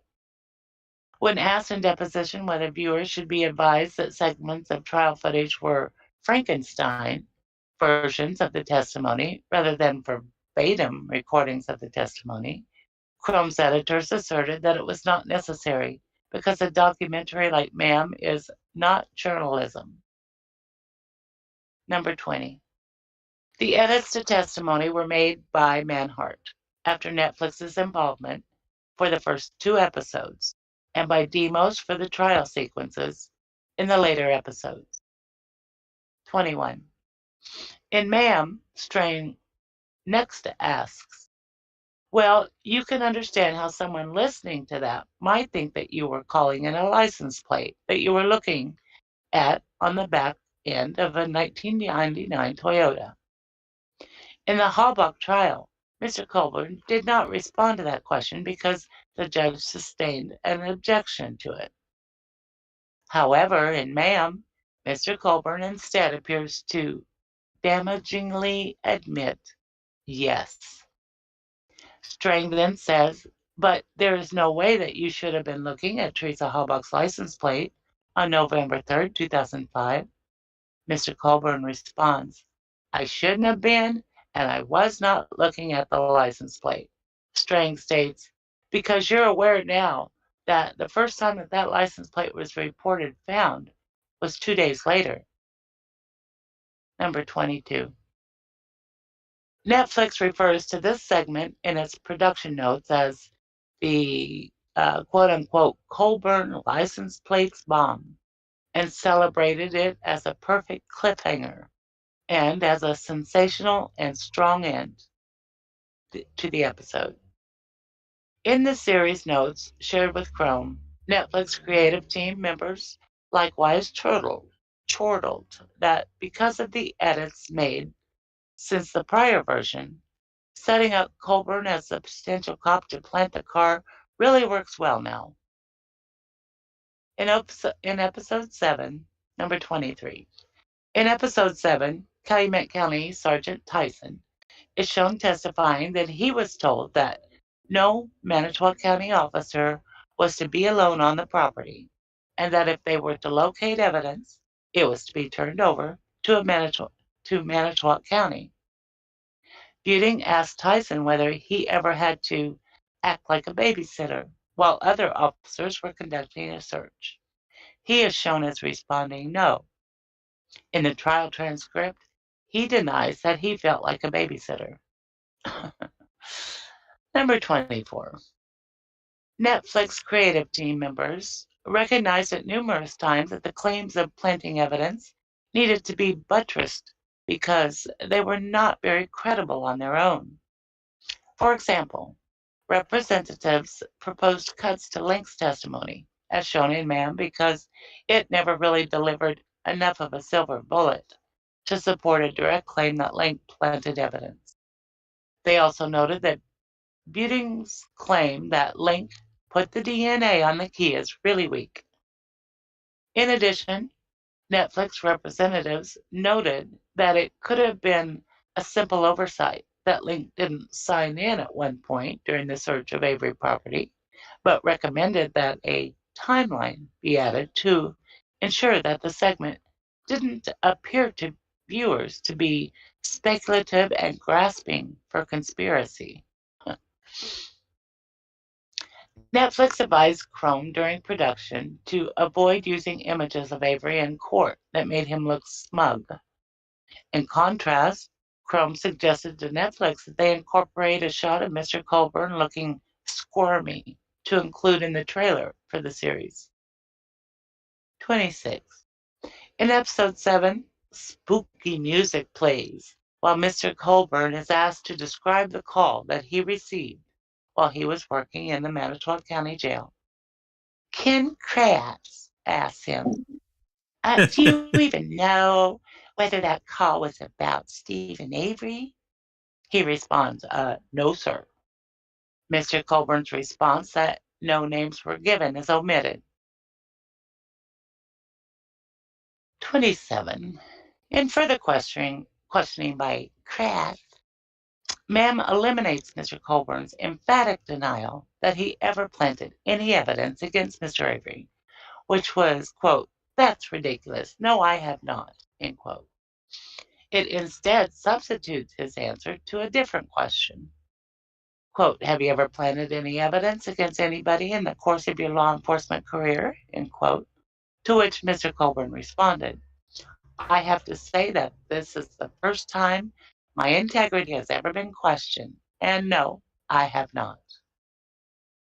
28. In episode 7, Ma'am shows what appears to be Mr. Colburn's testimony as Strang asks him about reports concerning the Hallback investigation. He asked Mr. Colburn, "Your total contribution is a little less than half a page?" Mr. Colburn appears to respond yes to this question, but in fact, Ma'am edits out from this exchange discussion of a second report written by Mr. Colburn. 29. Ma'am then appears to show the following exchange between the prosecutor and Mr. Colburn. Mr. Krabs, as you look back in 1994 or 95, if you would have written a report, what would it have been about?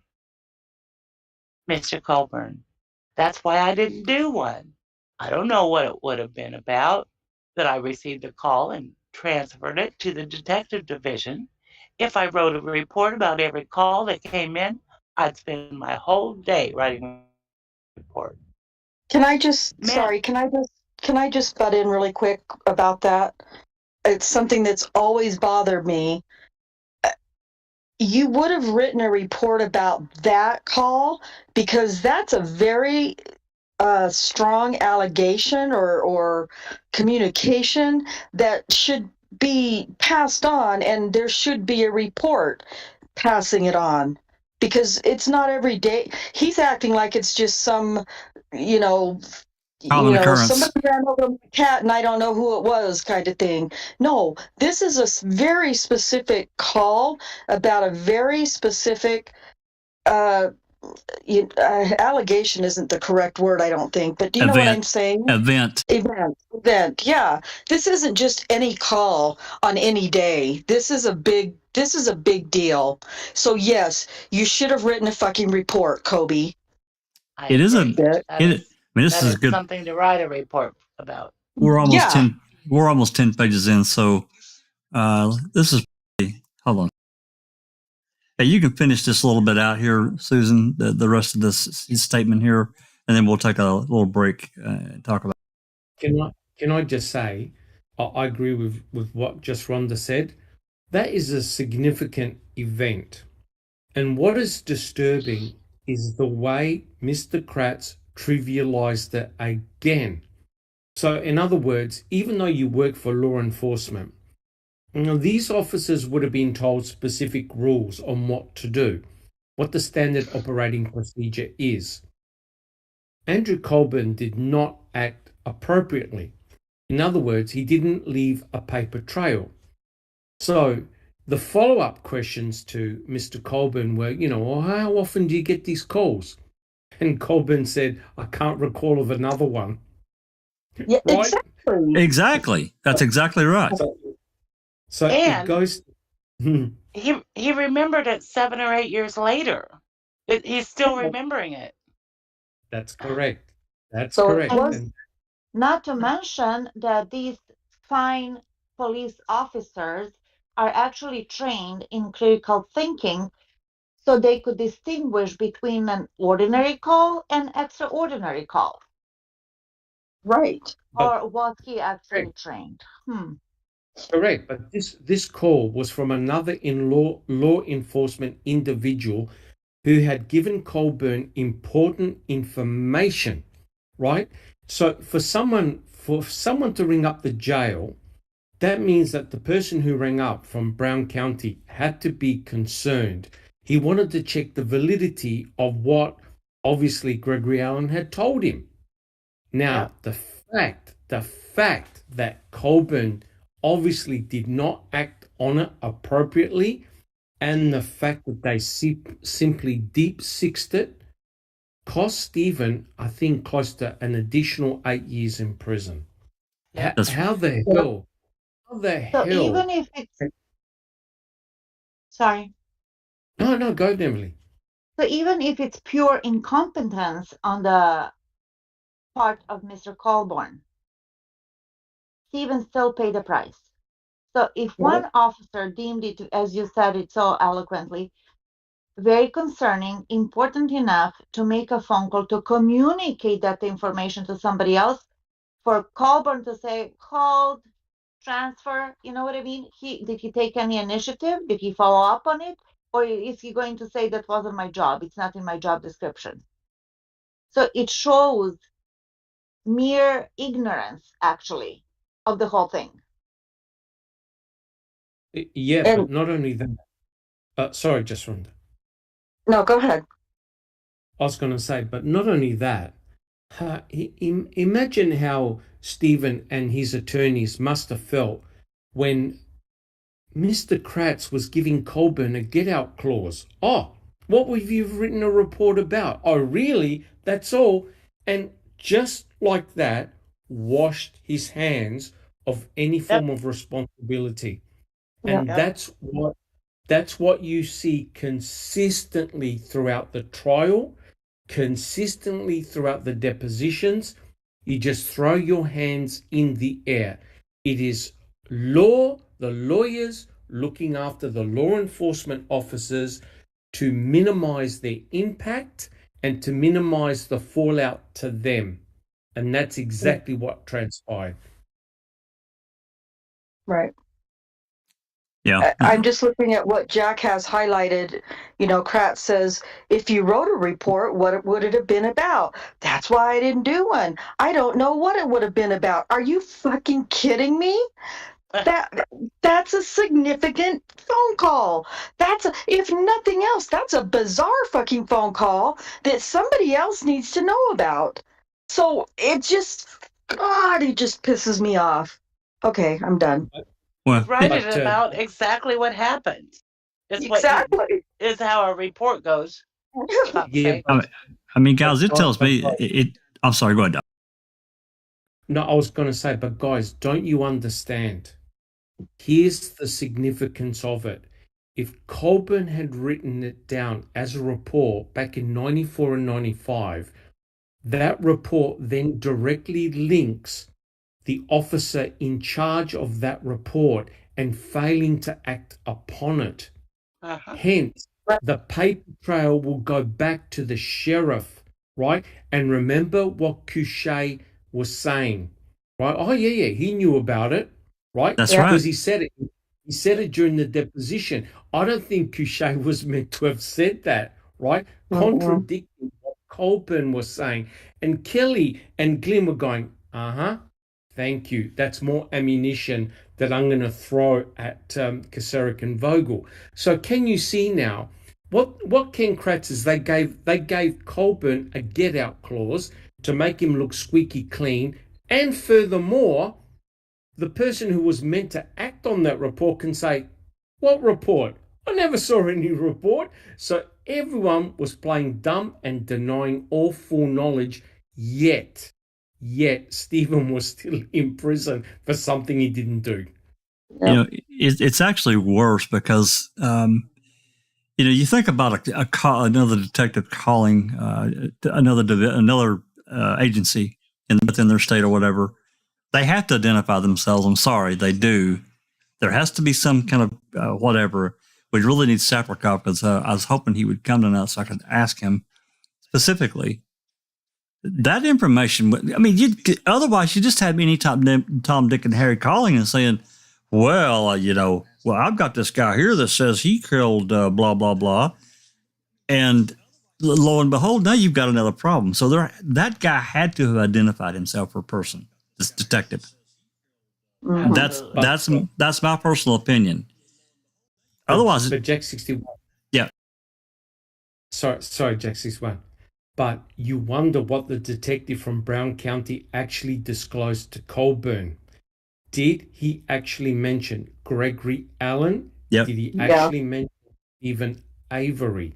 Because there's no way the detective from Brown County, through just a random statement made by someone who just got arrested, was going to act upon it. That's right. So hence, he directed his call to the Manitowoc or whichever jail he called, because whatever Gregory Allen told the detective concerned him so much that he acted upon it.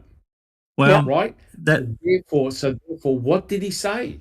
Well, here's another step, and we don't have the answer to this because, we just don't have it. And I'm going to throw this one out there to you as well for everyone to chew on. So let's think about this detective in Brown County. He's got this guy talking about Gregory Allen. He's made these fucking statements to him. So that tells me that some other shit has already went on. He's looked this guy up. He knows, he's seen his criminal record within the state. I'm sure you have the global activity report. Mm-hmm. So what other, okay, I mean, there should be a report at Brown County by this detective about all this shit. Sorry, there shouldn't. Absolutely. And we don't Yes, have it. correct. We don't have it. Did we request it? Well, Yes. I know that, yeah, it's been requested. That specifically, I don't think so. But I know that the document that Seeking Truth got and the documents that Christina have got basically are surrounding the entire file for Gregory Allen. And I know that there's no report, I've never seen one, about this conversation that I just outlined. And it would have had to have happened. So I'm going to bet you there is a report somewhere and it's been withheld and we don't have it. Yeah. And to me, the fact that Colborn wrote a report 8 years after the fact makes him look even more guilty than if he didn't at all. Then he could claim it was a random, insignificant call and blah, blah, blah. That's but right. This way, he acknowledged the importance of it 8 years later, and he could recall it. Yeah, and don't forget about the documents that we talked about it last week in the Crime Theory Exchange that Christina had got talking about Jean Couchet, and I think it was 96, interviewed these three other detectives, Gospoderic, Nicholson, and I can't think of the other fellow's name, asking about this specifically, about a call that came in. So they knew that it was known. So anyway, really great points. And this call was significant, and Kratz just ran a knife through it. And look how Colborn whitewashes it. He says, I don't know what it would have been about. Yeah. You received a call and transferred it? I mean, no, that you received a call from a Brown County detective who told you so-and-so. And That's then right. you transferred the call. You know, that's what it would have been about, you fucker. Right. I was going to say, to make matters worse, we all know what happened in 1996, right? And that's when Stephen Avery got the DNA tested. Remember, from the fingernail scrapings? Yep. And they found an extra allele that didn't belong to Stephen, and it didn't belong to Penny Bernstein, right? Yep. So hence, someone should have put two and two together. Someone rings from another jail to say, you've got the wrong guy. The DNA testing goes, jeepers, there's an allele that doesn't belong to Stephen nor Penny. It could belong to a third party. No one had the capability of putting two and two together, right? And it's incredible how much was just simply swept under the carpet. Nobody picked it up. And you're right, guys. Colborn knew, hell, I better document this. I better write a report. And the sheriff treated it so important, he put it in the safe. Yep. Safe. Yeah. Why is Colborn... Sorry, Susan. No, I'm sorry, I interrupted you. I was going to say, why would Colborn write a report the day Stephen walks out of prison if he thought it was trivial? Yeah. Yep. I was just going to say, and that allele that they found, was it the judge who wrote it off as maybe it was one of her rescuers or? Judge Hazelwood did, yes. Yep. Yeah. So Judge Hazelwood basically had a 50-50 decision to make. He could have said, yes, there is reasonable doubt here. Stephen, I'm going to let you free. I'm sorry. No, he flipped the coin and said, back to prison, mate. I'm not convinced. So even then, Stephen had no luck. But DNA evidence back then in 96 was still very, very primitive. What is disgusting and deceitful is that despite the pubic hair coming back as belonging to Gregory Allen, people like Peterson, people like Couchet will stand up and say, I don't believe the evidence. Yeah, absolutely. Even after everything else. And hey, not only, we should also mention, we've talked about it before, this report that Colborn wrote was on an unnumbered, basically just a sheet of paper, went into a file, not like a normal report that he would write that would be numbered and documented, logged, and so forth. Yeah, which is. Go ahead. No, sorry, sis, I'm hogging the discussion. No, you're not. I was going to say, just a quick point, because I have to leave very soon. The point is this. Isn't it rather remarkable that people like Herman, Couchet, Peterson can all scoff and laugh when Cherie Cohen got the pubic hair result, right? And say, I don't believe the evidence. Where did it come from? And yet guilters laugh at us when we question, where did Stephen's DNA come from in that RAV4, right? Isn't it remarkable? When we turn the tables on the guilters, they don't like it. So we're not permitted to question, but law enforcement officers are permitted to question the validity of the pubic hair DNA results. Incredible. So are they suggesting that Gregory Allen's pubic hair was blowing along the beach and landed up on the towel? Apparently. I mean, where the hell is this? How else was it going to get there? Not even worse than that. That was from a pubic hair combing. So that pubic hair floated in the air and just landed on Penny Bernstein's pubic hair region because it was from a pubic hair. It was from a pubic hair. And then Couchet has the nerve and gall to say, where did it come from? I'm just asking, where did it come from? Right? Yeah, was she walking around with her bikini bottoms off? I don't think so. Correct. And just ran in and accidentally ran into one of Gregory's pubic hairs. Correct. And this is Peterson. This is Peterson looking directly at the camera in court saying, I don't believe it. I still believe he's guilty. Yep. Which is the unindicted co-ejaculator hypothesis. These mothers are using that to say Stephen was still guilty. That's right. Yeah.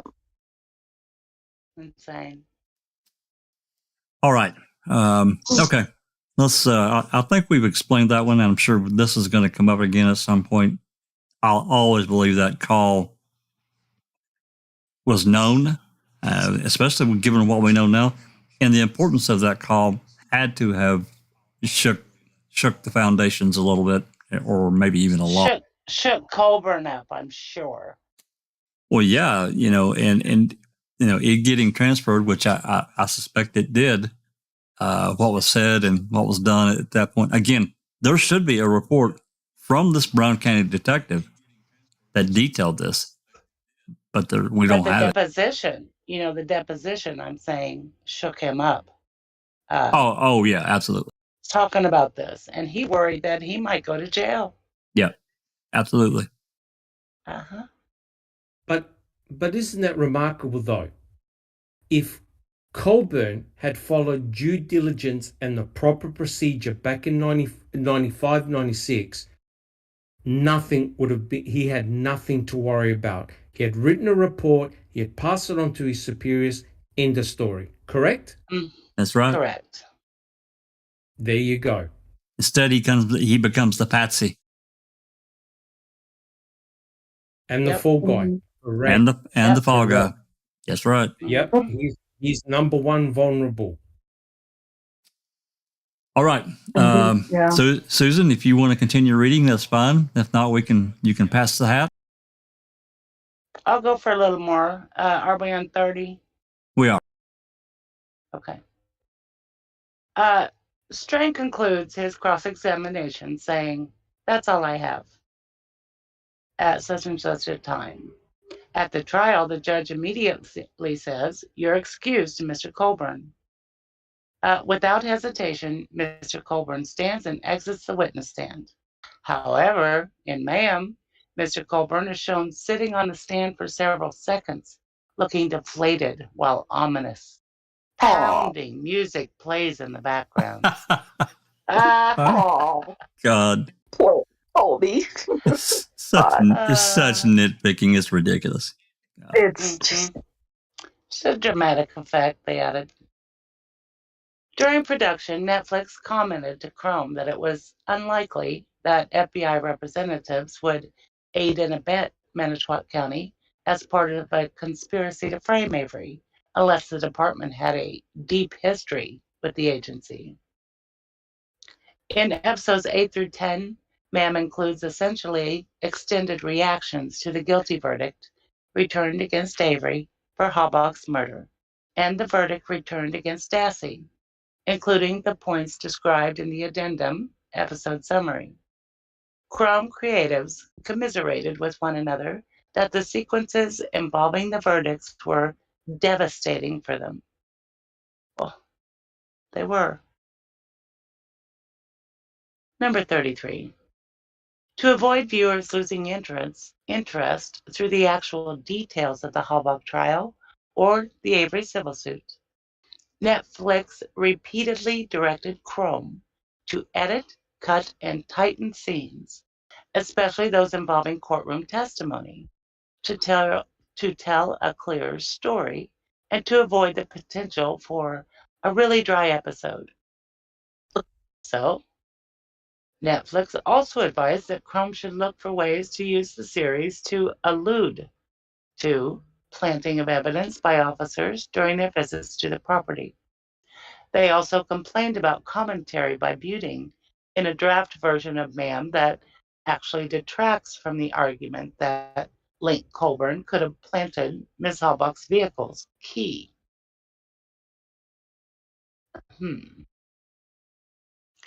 Number 34. Likewise, Netflix encouraged Chrome to look for opportunities in MAM to include music that would help identify the baddies, law enforcement representatives, and to convey a bad guy theme or villain theme when they appeared on the screen. Identifying law enforcement character as a key villain in the series. Music was to really up the stakes. This advice from Netflix was consistent with Chrome's intent to portray law enforcement representatives as villains in the series. Number 35. Netflix also recommended and approved the series graphics. Okay. Number 36. Netflix representatives' notes demonstrate that they were brainstorming with Chrome to determine whom should be portrayed as the mastermind of the alleged law enforcement conspiracy, and that they approved using Avery's lawyers' analysis of law enforcement officers' alleged motive and content. 37. Chrome held in high personal regard Glenn, who appears early on to interpret and explain the events as told by MAM. After the release of the series, Chrome's editors expressed giddiness at the prospect of sharing a stage with Glenn in public comments about the series. So, 38. In contrast, Netflix and Chrome traded snide emails about MAM viewers giving negative Yelp reviews to the Avery prosecutors. So, early on, Chrome's editor asked whether the Avery civil lawsuit claims should be clarified as allegations rather than fact. But as the series content demonstrates, the question was resolved in favor of the latter. No, it So, wasn't. No, it wasn't. right. Number 40. Netflix also looked for ways to draw attention to plaintiff's appearances in footage throughout the series in order to enhance the shock for the audience of seeing him performing his duties because, according to Mam's storyline, he was always a suspect in alleged tampering with evidence. Likewise, Netflix lauded Chrome's use of danger music to accompany images of Mr. Colborn in the series. So 41. Netflix notes recognized that its creative team was aware that out-of-court statements by Avery's attorneys in MAM were directly claiming that law enforcement officers framed Stephen, or that law enforcement officers went so far as to kill Halbach, I think, in order to frame Avery. However, Netflix team members confided to one another that, despite these concerns, they were reluctant to confuse Chrome because asking to dial these references back would be contrary to the direction Netflix had been pushing them. Their exchange, in pertinent part, was as follows. Adam Deldale. In this sequence, it felt like Jerry Buting, on an almost definitive basis, is accusing the officers. Although I think the officers have the strongest motive, I think Jerry's statement come across as fact. They thought for sure we're going to make sure he's convicted. It may be worth softening his statement so it doesn't come across as so subjective. Benjamin Kottner. I will do a last pass and draft an email for you, Lisa, to review and send in the morning. Adam, I am kind of worried that this note goes contrary to the direction we've been pushing them in. I've been under the impression that we are desperate to say that someone else could have done it. I'm afraid that if we tell them to soften something, it's going to really confuse the filmmakers. I don't think that subjective is necessarily bad, but if it is completely unfounded, then you might be right. Let me know what you think. Adam Del Deo. I hear you. Let me try to clarify. I think the statement as Jerry currently communicates it comes across to me as a matter of fact that the officers did it, as opposed to highly likely they did it. In other words, I think if Jerry's statement involving the officers can come across as a highly possible, very likely scenario, since the officers had a very strong motive to kill Stephen, it would be convincing that someone else, most likely some of the officers, were involved. I think we're saying the same thing. However, I just wanted to make sure Jerry isn't saying the officers killed as a matter of pure fact, since there's no physical evidence to really prove the officers were there, rather just very strong motive. Take a look at Jerry's statement again and see if you agree. If not, leave it the way it is. Benjamin Kottner. I think it's a really valid point, but I would rather leave it for now. Leave it in for now. It is something we can always pull out later, but I'm so happy that they finally have a point of view. I hope people know it's just a theory. I just want I just want to make that statement in here because this was their defense, the planting, and for these they're trying to cherry pick these statements out, as in that they directed that, Right. and it's just not true. This is a conversation between the creative team at Netflix, not the filmmakers. Yeah, that's right. That's bullshit. Yeah. Yeah. Number 42. Besides production notes and comments from Netflix, Chrome also received feedback through screenings with people they knew in the industry. Through these screenings, Chrome sought to ensure that audience members would have a sense of the antagonists and what they were accused of doing. The reviewers opined that the technique of using Avery as a narrator for his own trial was effective. So, 43.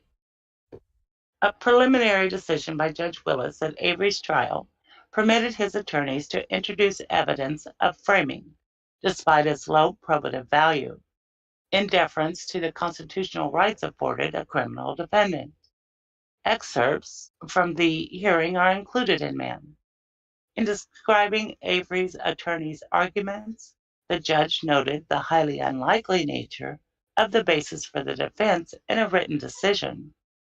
So, as pointed out by the state at oral argument, how could Link or Colborn have known that Teresa Halbach was dead at the time they are alleged to have planted the defendant's blood in her vehicle?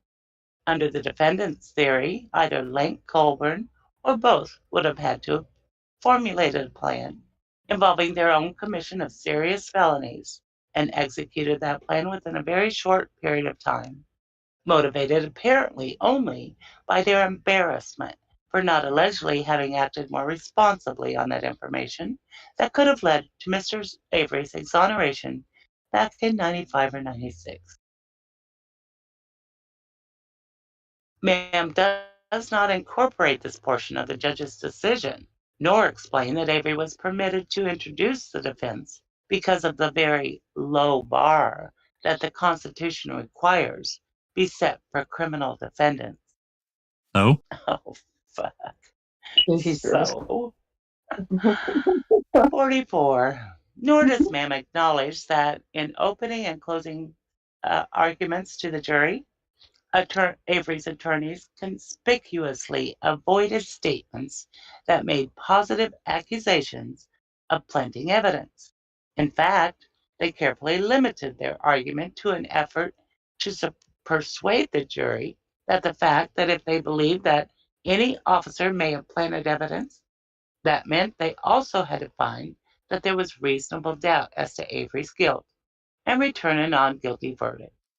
That's The their ma- fucking job. but ma'am had nothing to do with the fucking jury. Nothing. That's right. Nothing to do with the jury and nothing to do with the closing arguments of either side. That's their job. It's terrible.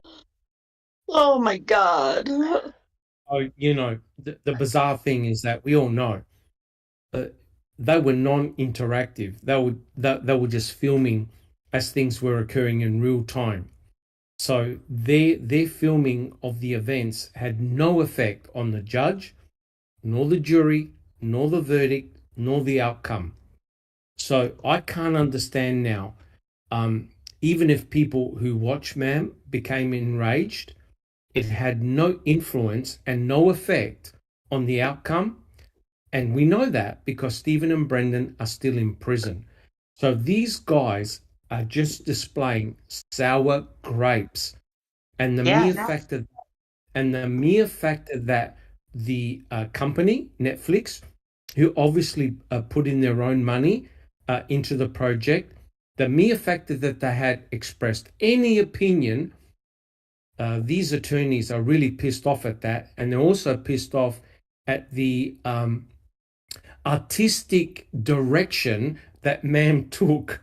They didn't like the music. They didn't like the cuts. They didn't like anything of making a murderer.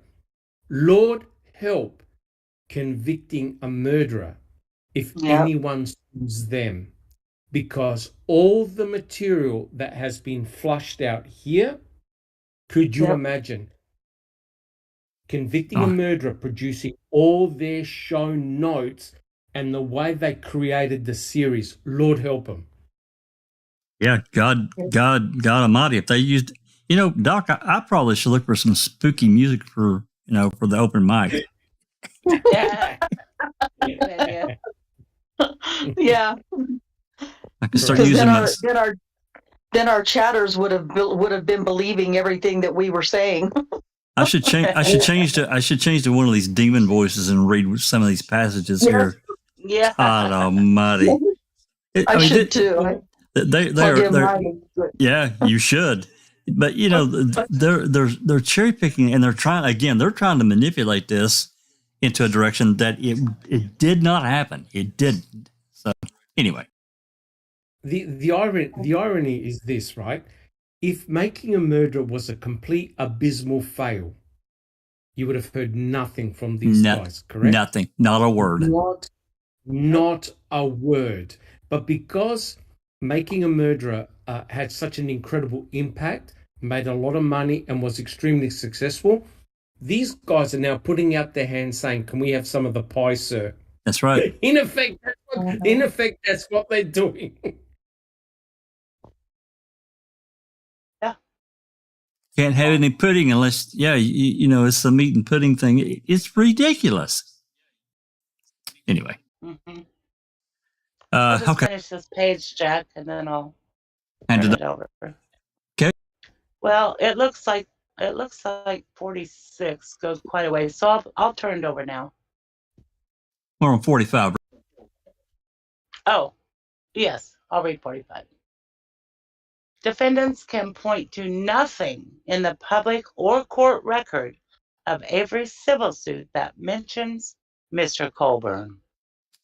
Just in the deposition. Okay, I'll read for a. So. Yeah, so I'll read for a while, give you guys a break, and then I'll hand it off probably here in a bit. Looks like we're on page 14 of 30. So, okay, 46. Viewers' reactions to Ma'am, both online and in angry verbal attacks directed at Mr. Colborn, reflect that they understood Ma'am as irrefutably establishing that Mr. Colborn was a central figure in a law enforcement conspiracy to plant evidence and frame Stephen Avery for Ms. Halbach's murder. The following represent a sampling of messages received by Mr. Colborn following the release of Ma'am. I'm just calling in regards to the documentary that I just finished watching it, and it appears pretty clearly that you were obviously involved beyond a detective role. From docket 130-1. Hi, Detective Colborn. I'm calling about the Stephen Avery case. I wanted to know if you planted evidence with Detective Link. It sure seems like that from the documentary. I think you definitely planted evidence. Docket 130. And you can look at the dates here. These are right out, a month after Man was released. This is from January 20th, 2016. Hi. This is regarding the Stephen Avery case. You know what you have done? This is completely unprofessional. You framed him, and I don't care if the documentary was one-sided. You know what you did. You're going to hell. Docket 130-1. Some callers' messages make it apparent that they informed the belief, based on the edited versions of the testimony presented in Ma'am, that Mr. Colborn had been quote-unquote caught in his lies under oath. It says, this man was innocent. The sheriff, Sergeant Colborn, and Lieutenant Link, they were caught in lies under oath. Shame on those corrupt cops. Docket 130-1. Detective Colborn, you should be out of a job. Stephen Avery and Brenda Dassey are both innocent. You lied under oath multiple times along with all your other fellow employees. I am disgusted by the Sheriff's Department and completely and fully, ... I hope you know that everyone knows that you are a blah, blah, blah, liar. Well, so I just have a comment or a rhetorical question. Part of being a law enforcement officer is having thick skin. You have to have thick skin in that job. You have to be able to take, hey, you fucking pig, and you're a fucking, you know what I'm saying? Yep. And if those phone calls or those whatever that he's presenting as part of how bad Ma'am made him look are so frightening to him, and so then he definitely in the wrong job. I mean, absolutely. I don't know. Absolutely agree. Absolutely. Got to have thick skin. Got to brush it off and move on. Yep. Yeah. Could I just fill in those asterisks? You're a fucking liar. Thank you, Absolutely. Absolutely. Well said. Okay. From the same docket. I've been calling numerous times and getting no answer. Only awful, disgusting human beings would do such a thing to innocent people, not only once, but twice, Colborn. The whole world has observed your lies. I hope you're harassed until the day you die. I hope that your wife is the next victim. That's uncalled for. I don't agree. That's Yeah. cool. Next one. You lied. You're a horrible, disgusting person for planting evidence in the Stephen Avery case. Next one. Hi, Detective Colborn. I just watched Making a Murderer, and you are so guilty. You were at the lot, the Avery yard, and you saw the car before. And you're in it with Link. You guys are so shady and corrupt. Next one. Yeah, I believe that Lieutenant Andrew Colborn needs to be investigated for his involvement and manipulating a crime scene, and his involvement, and I think he should probably be in prison right now for his behavior, because he's obviously perverted justice and manipulated evidence, and he has lied under oath, and he's perjured himself, and everyone knows that man drove Teresa Halbach's car and placed it on Stephen Avery's property, and that man deserves justice, and Andrew Colborn needs to be held accountable for his criminal behavior. Thank you. And then this next one. And this is... Yeah, go ahead. I'm wondering how many of these letters are actually from the MTSO. Right. Or however many. He wrote, did he write or was that a telephone call transcript? I think these are transcripts from calls, excerpts. Yeah. Right. Interesting. Very. And this next one, it skips forward a little bit in time. We're up into February. Wait. Okay, they're up into February. So this one says, my theory is that laughter in the back. Colborn was a dim-witted corrections officer who felt like a loser and committed a crime in order to advance his career, and he's a corrupt public servant. It's quite obvious that he is not just a crooked cop, but he's a liar. This is all bold. And he's got some sick perversions, and when you watched him in that documentary, you could just see his eyes twitching. And he just looks like he is guilty of something.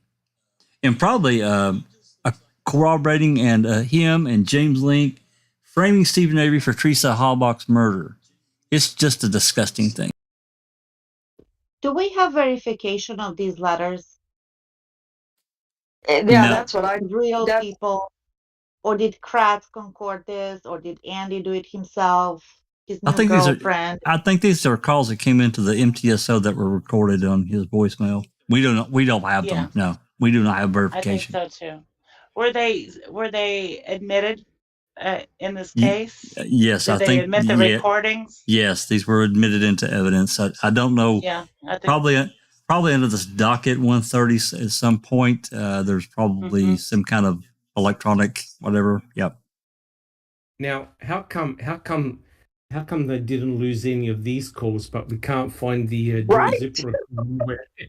Yeah, or nothing for no radio transmissions for November 4th, right? Good question. Yeah. Well, good point. That's funny. And this next one, again, we're still in February. Hey, Andy, you're probably out planting evidence on somebody right now. But I just want to let you know that I saw your appearance on the television program, and I really couldn't believe how scared you were in that one scene. I just wanted to talk to you about it. When you were upon the stand, I actually thought you were going to wet your pants. You were so scared. Oh, shit. That's correct. Oh, man. Still in February. I can't even sleep watching this show. You're disgusting. I can see it in your eyes on every interview. Oh, here's one from Canada. And this is on February. This is moving up to November of 2016. So we're almost a year later. Hello, I'm from Canada, and I've watched a Netflix series called Making a Murderer. Every viewer knows you're a mistake. So why did you volunteer exactly to view the case when you had problems with this individual in your past? With the last case, is it possible that you were trying to take revenge back on this person? Because the Calumet County Department could have clearly taken over this case, because it's quite obvious that you guys are quite mad with the facts and that you caught the wrong guy, ruining your reputation as a police officer. And we're back into January. My biggest question to you, sir, is why were you on the scene when the key was found? That's a damn good question. That scene when you was searched 7 times before that key was found by other investigators, not yourself. So do you really believe that these other investigators were that incompetent to find such an item in plain sight? Well, that's a damn good. Dang. Yeah, looks like there's some more. Number 47. Viewers also criticized Mr. Colborn based on the series' failure to fairly convey viewers Mr. Colborn's reasonable explanation that he received the license plate number from the officer who asked him to look for the vehicle. It says, also, when you called the dispatcher and asked her about that license and where it was registered to, where you were reading that license plate number from, I just don't understand how you would have had that number and how you would know what that car was registered to. Ooh, 48's intentionally left blank. 49. Other callers' messages showed that Avery's allegations of innocence was linked in their minds with the conclusion that Mr. Colborn had planted evidence. It says, hi, sir. I was just wondering if you felt bad for sending an innocent man to prison and planting evidence. It's not good police. It's not good police work.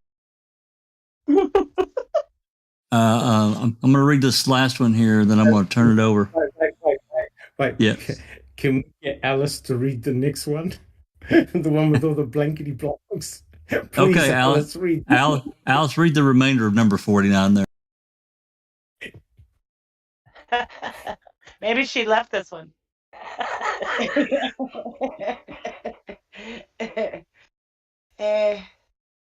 Why the fuck did you frame Stephen Avery, you fucking son of a bitch? You're a sick, crooked, disgusting cop. You should be in prison, you son of a bitch. Wait a second. No, Perfect. Alice, read what the actual call was, not what you want to say. Yeah, they dotted this one out. I don't know why they would dot this out. It's kind of ridiculous. I mean, the judge should. Back to early January here. It is. This one's back in January of 20. So this is a month after it was released. So. Yeah. Okay. Just Rhonda, you want to read some of these? Sure. Starting with number 50. Number 50. Others took to heart out-of-court accusations by Avery's defense attorneys and others that asserted that federal prosecutors had proven conspiracy cases on less evidence than the defense allegedly mounted against Mr. Colborn. Mr. Colborn, this is a concerned citizen of the state of California. I've seen the case with Stephen Avery.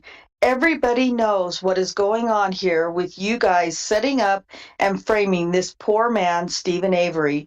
Be ready to sit in federal prison for a long, long time. I hope you rot in hell, you son of a bitch. Neverly, where are you from again? Where are you from again, Neverly? Yeah. Serbia. Serbia. Okay, well Good. then I'm from California. Good answer. Good answer, Lady Neverly. Yeah, good one. Good one, Neverly. And then the next one, everybody knows you're fucking guilty. Okay, and then number 51. Many other messages left for Mr. Colborn are simply strings of profanity or insults. Aww. Mr. Colborn received hundreds of similar calls. Countless online commenters, and bloggers have likewise explained that after viewing Ma'am, they are convinced that Avery was framed by law enforcement officers, including Mr. Colborn. 52. As Mr. Colborn explained at his deposition, Ma'am's edits made him seem more wishy-washy and therefore less believable. Number 53. At her deposition, the head of Netflix's creative team, Lisa Nishimura, responded to the complaint that this alteration changed Mr. Colborn's testimony. What?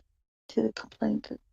I don't understand. Nishimura claimed that Mr. Colborn, quote unquote, made his point in a line included thereafter in which he denies having looked at the plate when he called it in. Number 53.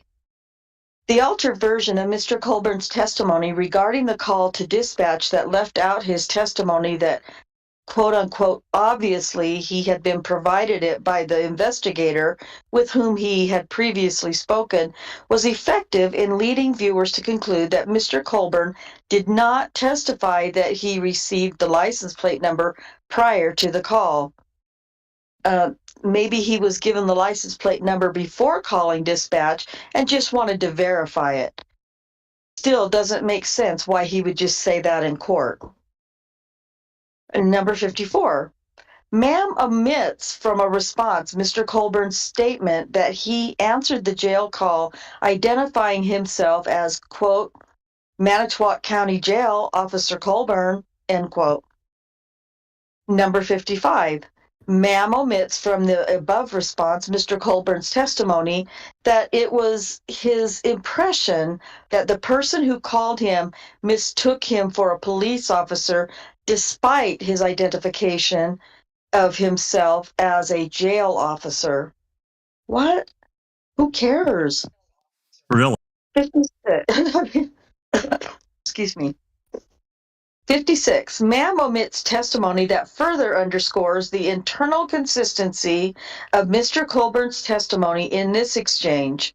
In episode 7, after suggesting otherwise in episode 2, Ma'am finally includes testimony in which Mr. Colborn explains that he transferred the call to a detective, but Ma'am edits from the conclusion of the sentence Mr. Colborn's clarification that he transferred the call to the detective division, identifying the proper division to address the call as an entirely separate division.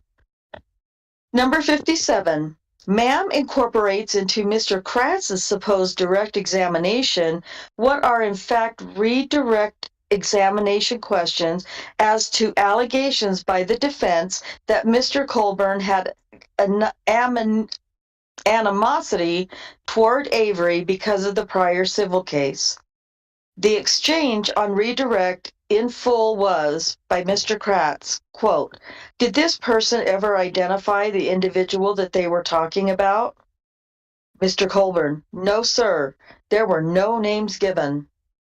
Mr. Kratz, let me ask you this. As you sit here today, Sergeant Colborn, do you even know whether that call was about Mr. Stephen Avery? Mr. Colborn, no, I don't. Bullshit. I call bullshit. bullshit. And Yep. that's why you got to get the detective from Brown County to Yep. get his report. Absolutely. That's bullshit. That means anyone could call and make this statement of claim, stir up a bunch of shit without identifying themselves. And that's absolute garbage. Yeah. Correct. Yep. Okay, ma'am, let's see, docket number 290-19, transcript page 213.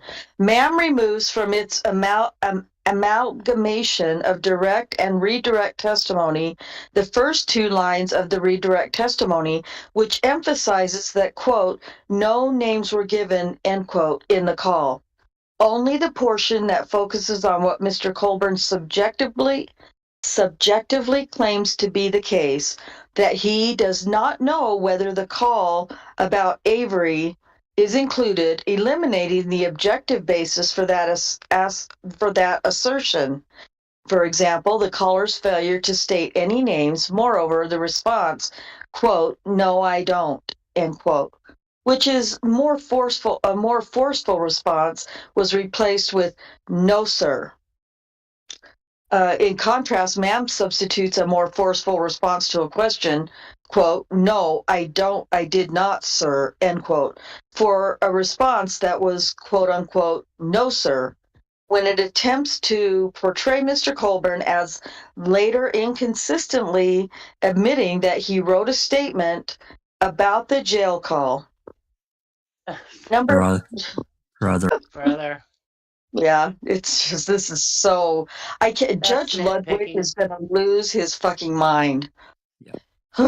Number 58. Ma'am removes from Mr. Colborn's answer to the testimony immediately preceding the above exchange Mr. Colborn's explanation why he did not prepare a report of the call in 1995. The actual exchange, as represented in the trial transcripts, is as follows. Mr. Kratz, as you look back in 1994 or 95, if you would have written a report, what would it have been about? Mr. Colborn, that is why I didn't do one. I didn't know what it would have been about. That I received a call and transferred it to the detective division. If I wrote a report about every call that came in, I would spend my whole day writing reports. No, jackass, you write reports about significant phone calls and events. Correct. Fuck So what? they're actually complaining that wasn't in, ma'am. Yep. But it was though. Well, I mean, there's a slight alteration, but it's nothing. It means absolutely nothing. It doesn't matter. Yeah. It's just, yeah, it's what a waste of time and money. Oh my gosh. Docket number 290, pages 212 and 213. Ma'am removed the explanation, quote, "That is why I didn't do one," end quote. And So 2346, so altogether now, 2403, which would directly respond to the numerous criticisms that the series levels at Mr. Colborn because no report was written in 1995. In addition, starting the response instead with the phrase, quote, "I don't know what it would have been about," end quote, makes it look as though Mr. Colborn did not answer the question or respond in a normal way of speaking. Oh my God. Which is pertinent to an assessment of his credibility by viewers. no, In sorry, addition, it's not. it's it's not at all. In addition, Ma'am again omitted the conclusion of his first sentence, consisting of the words, quote, "that I received a call and transferred it to the detectives division," end quote.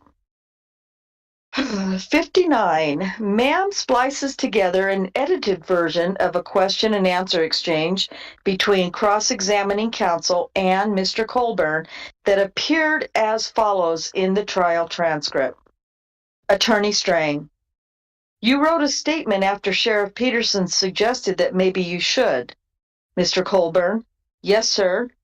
Attorney Strang, you wrote that statement in 2003 about the 1994 or 1995 telephone call? Mr. Colborn, yes. The docket transcript, page 199, Ma'am's version of the exchange is as follows. Attorney Strang, you wrote a statement in 2003 about the 1994 or 1995 telephone call? Mr. Colborn, yes. So? What? So What? Oh my they God. left out that Sheriff Peterson suggested that maybe you Yeah. Oh my God. should. Oh my God. So, yeah. Number 60. He's the one that brought Ma'am, it up first to Peterson. So, yeah, yeah. so exactly. Number 60. Ma'am removes language from a question and answer exchange that would have included references to the fact that the call to the jail was, quote, way back in 1994 or 1995, end quote, and that it occurred, quote, when you, Mr. Colborn, were working in the jail, end quote. Number 61. With respect to testimony regarding the discovery of Teresa Halbach's vehicle key in Avery's bedroom, Ma'am again makes numerous edits to testimony without any indication that the testimony has been edited. For example, Ma'am eliminates Mr. Colburn's emphatic denial that he ever planted any evidence against Mr. Avery, which was quote, that's ridiculous. No, I have not, end quote. Instead, substitutes his answer to a different question. Quote, have you ever planted any evidence against anybody in the course of your law enforcement career? End quote. To which Mr. Colburn responded, quote, I have to say that this is the first time my integrity has ever been questioned, and no, I have not, end quote. Well, that kind of a question goes to credibility, which is the whole point. So, That's They right. basically just substituted "that's ridiculous" for yeah, "I have to say that this is the first time my for- integrity yeah, has been questioned." The yeah, gist of it is so caught, and that's the Yeah. important point. Yes, is agreed. what? The gist, The gist, Oh, the overall. yeah, idea. yeah, Exactly. we get the point. Yeah, Exactly. yeah. Number 62. Ma'am revises Mr. Colburn's answers about reports that he wrote in connection with the search at the Avery property so that it appears that he wrote only one report that was less than half a page, when in fact he wrote 2 reports. Wow. Wow! He Okay. wrote 2, not just one. Are we ready to pop some party balloons and streamers? He Oh my wrote God, 2 reports. I'm so pissed at Laura and Moira for doing that. For fuck's Yeah, sake! I'm so mad. Oh my Jesus Oh, Christ, that's shit. insane. In fact, he wrote 2 reports as the actual answers to the questions would have made clear. I want to be. Number Before you reach 63, I want to be clear about one of the reports when him and Remaker went out. I think it was on the 3rd.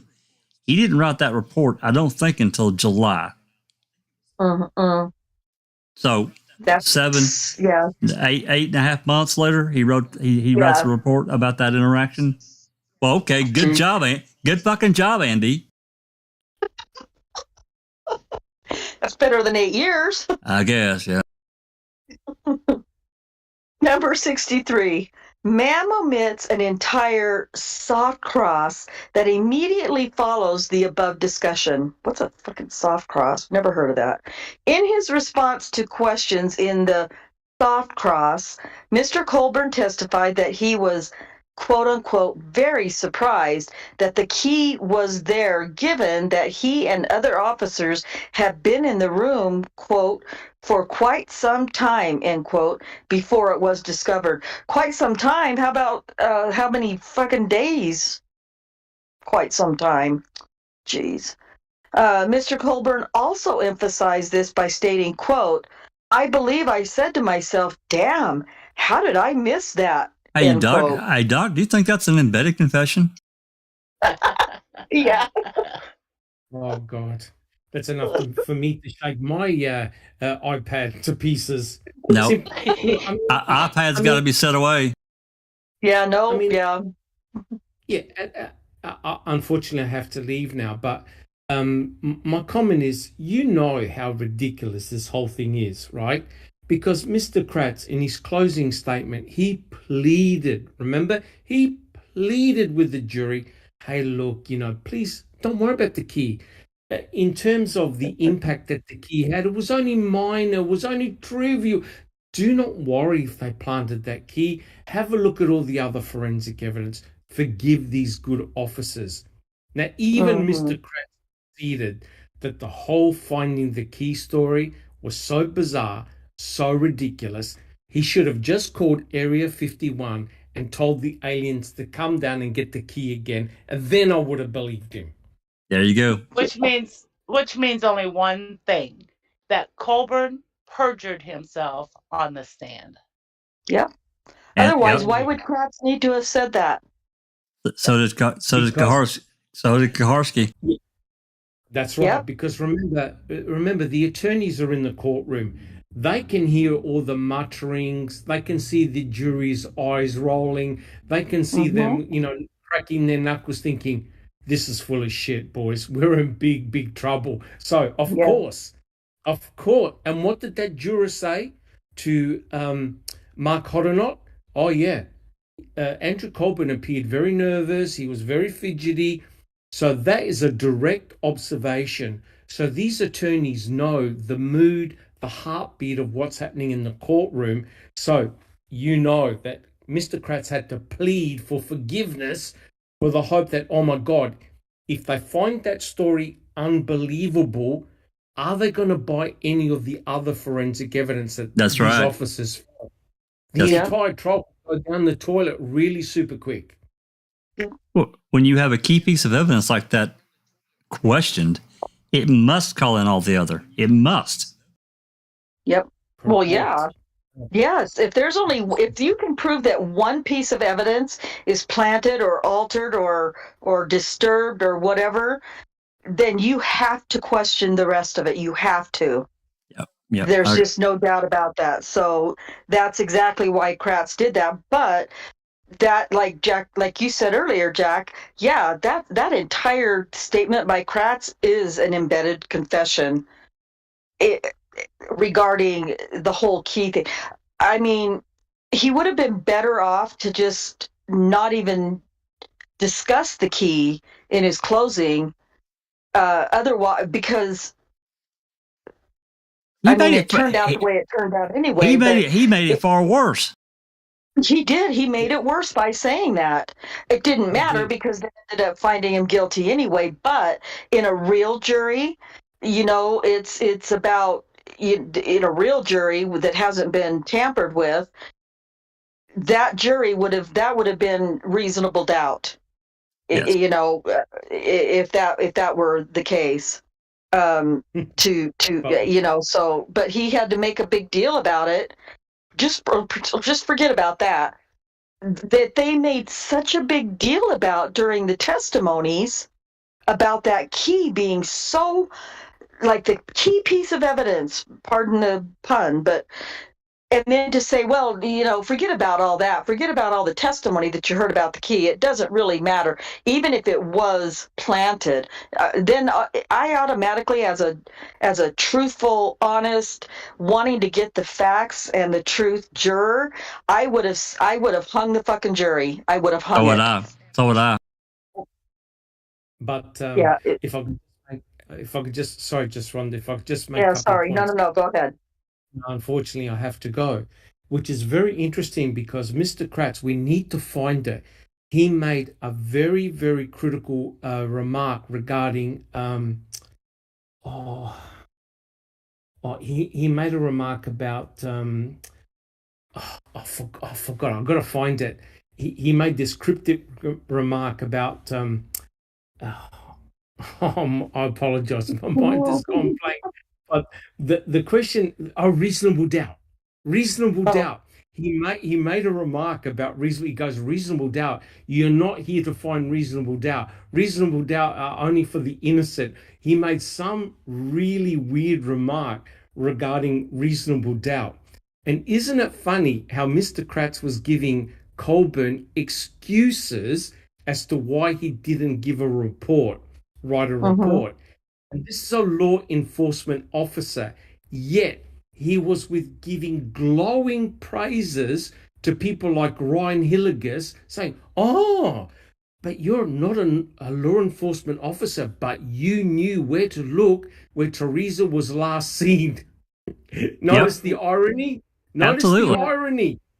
He was giving glowing praises to non-law enforcement officers for using their brains, and yet giving an excuse to Colborn saying, well, you didn't know what was it about. Why would you write a report?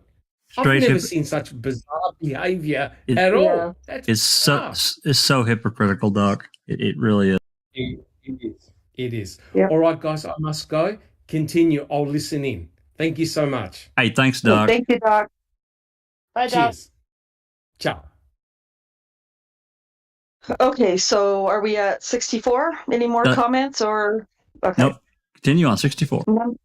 Number 64, Mr. Colborn's repeated denials in direct examination that he planted evidence in questions that were obviously intended to build emphasis and effect are also blunted by cutting and splicing them together into one question and eliminating Mr. Colborn's straightforward, quote unquote, no response to whether he quote, set up Mr. Avery for a charge of murder, end quote. But see, that's the attorney's job. They're supposed to do. Yeah, but it still didn't matter. The answers that, even if it was an edited answer, it was still the same answer. It's still the same answer, just taking out a word or something, and they're making that all nefarious and underhanded. Okay, number 65. Ma'am omits from Mr. Colborn's statements his testimony that the Toyota emblem was on the key and his knowledge that Ms. Halbach's vehicle was a Toyota was influencing why he thought this, quote, was a very important piece of evidence, end quote. It wasn't by the time that they did closing arguments. Nope. The omission removes a credible explanation by Mr. Colborn that contradicts Ma'am's insinuation that Mr. Colborn already knew the key was Miss Halbach's because he conspired to plant it in the bedroom. Well, that's so. Yeah, Number 66. I need a cue the so's. Number 66. Ma'am omits plaintiff's direct and forthright response, quote unquote, yes, to the question whether he manipulated, quote, this piece of furniture, end quote. The furniture is not identified in the lead up in Ma'am because it has been edited out, but refers to the small bookcase from which law enforcement officers believe the key fell. No, they didn't believe it. They fucking said it emphatically. That's right. Okay. That's not in the transcript. And severely truncates Mr. Colborn's testimony regarding that critical issue. Instead, Ma'am substitutes a response that does not appear to directly answer the question, and which therefore appears evasive and as volunteering unrequested information, which is often interpreted as done by those who are not being truthful. Quote, I will be the first to admit I handled it rather roughly, twisting it, shaking it, pulling it, end quote. The question that was in fact asked prior to the shown response was, quote, if you can describe that further, I don't know if you can do it with your words or show us with your hands how you did it, end quote. The response was also edited. It began, quote, I will be the first to admit I wasn't any too gentle as we were, getting exasperated. ... All that porn. Oh my God. The porn. Susan, you're not intimating that maybe there was some wood going on at the. I'm just saying.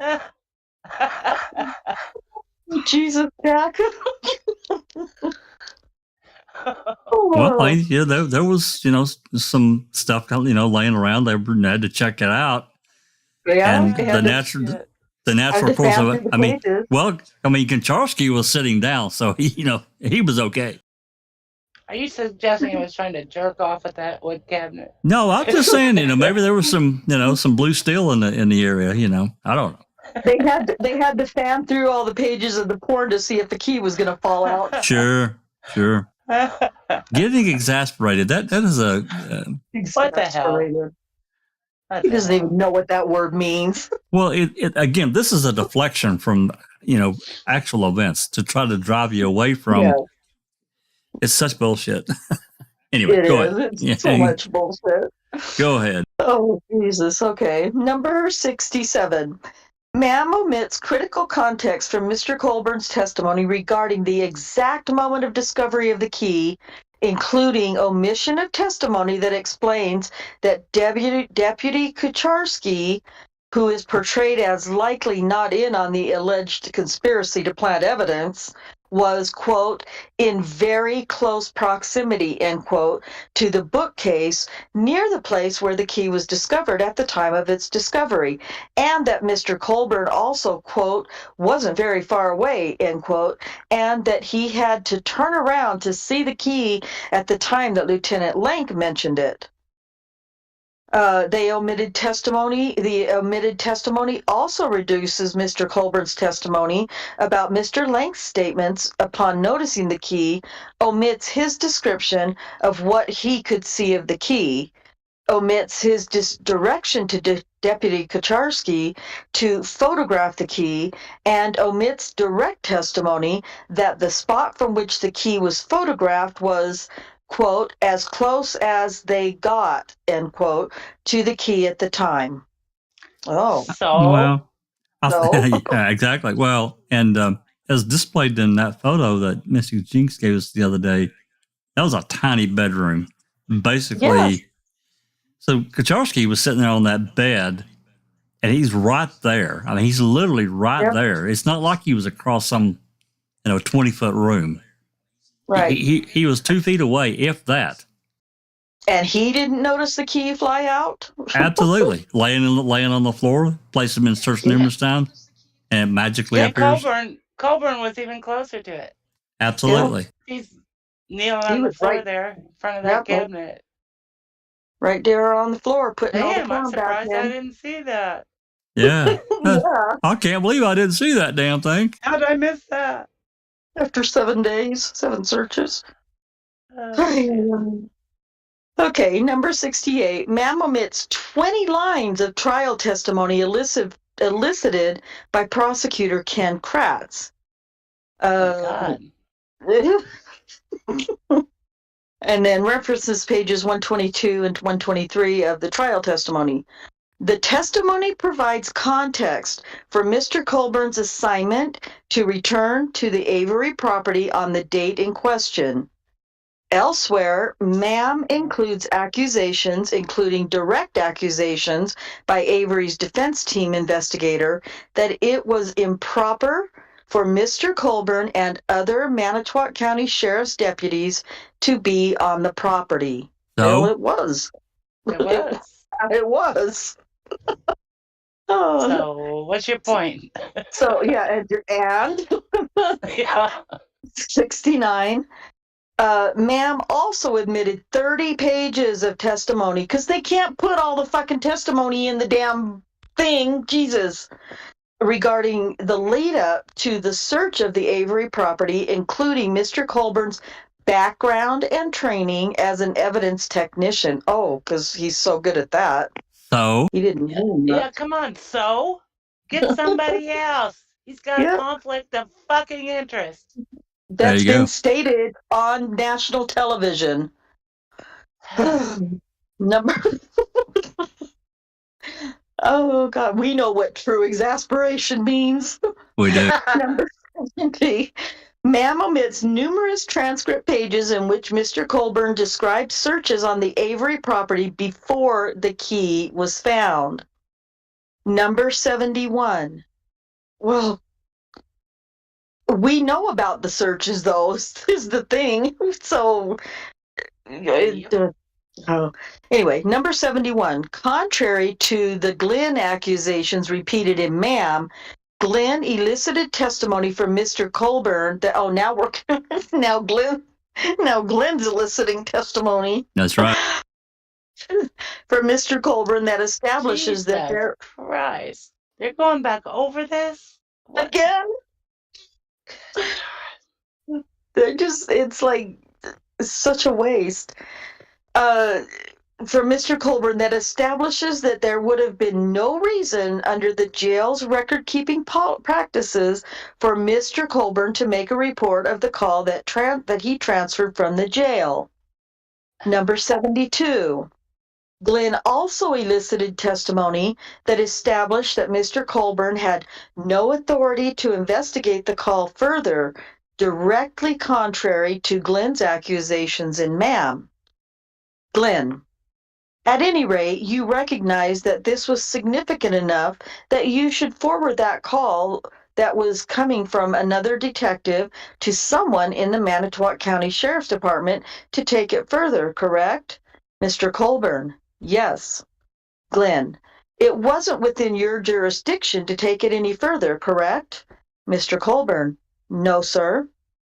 Glenn, I mean, even if you had wanted to, you didn't have the legal authority under your job duties to do that. Mr. Colborn, correct. Number 73.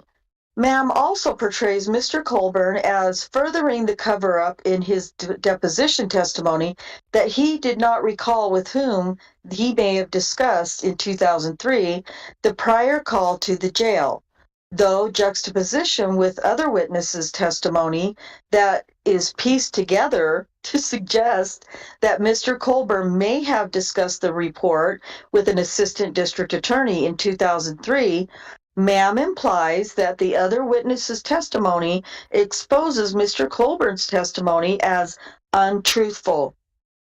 The testimony by Mr. Colborn that Ma'am includes stops just short of a clarification that would have dispelled any nefarious construction of Mr. Colborn's testimony. Glenn asked Mr. Colborn, quote, "But you're not ruling out the possibility that you may have discussed it," end quote, to which Mr. Colborn replies, quote, "No, I'm not ruling out the possibility that I may have discussed it with someone else," end quote. The omission of this clarification is used to attempt to portray a more stark contrast between Mr. Colborn's testimony and that of others. Oh, for fuck's sake. Really? Number Okay. 74. In general, a comparison between Mr. Colborn's actual testimony at the Halbach trial and the Ma'am version reveals striking differences. At the trial, Mr. Colborn is virtually always shown looking up at the questioner and making eye contact after speaking into the microphone on the witness stand. What are you even getting at? Gosh. In Ma'am, he is rarely, if ever, shown making eye contact.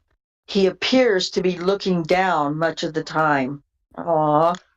All I see in my head is him looking straight ahead with those eyebrows like a half a mile above his forehead. And those eyes, those glazing eyes, like, fuck. And Yeah. Susan, not to be confused with Fassbender, who has no eyebrows. Exactly, Jack. Poor guy. It's gone. They're on the moon. It's gone. Oh, geez.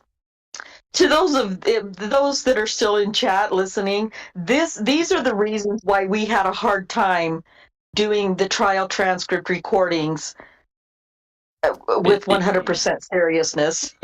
Yeah, that's why we had to do a lot of edits and retakes. Oh boy. Yes. Well, you get into some of this reading, some of this stuff, and it's so absolutely ridiculous reading. It's like their excuse for bear. You know, they couldn't search the backyard because of that mean dog. That mean really? dog. That you got 6 dog handlers on the fucking property or around it, and you can't get a dog off the property, and you want to make a statement like that? It's so stupid. You have to. I have to laugh. There are reasons why we had to laugh. We just had to. Absolutely. We still. Anyway, Yeah, we still do. Anyway, go ahead. Number 74.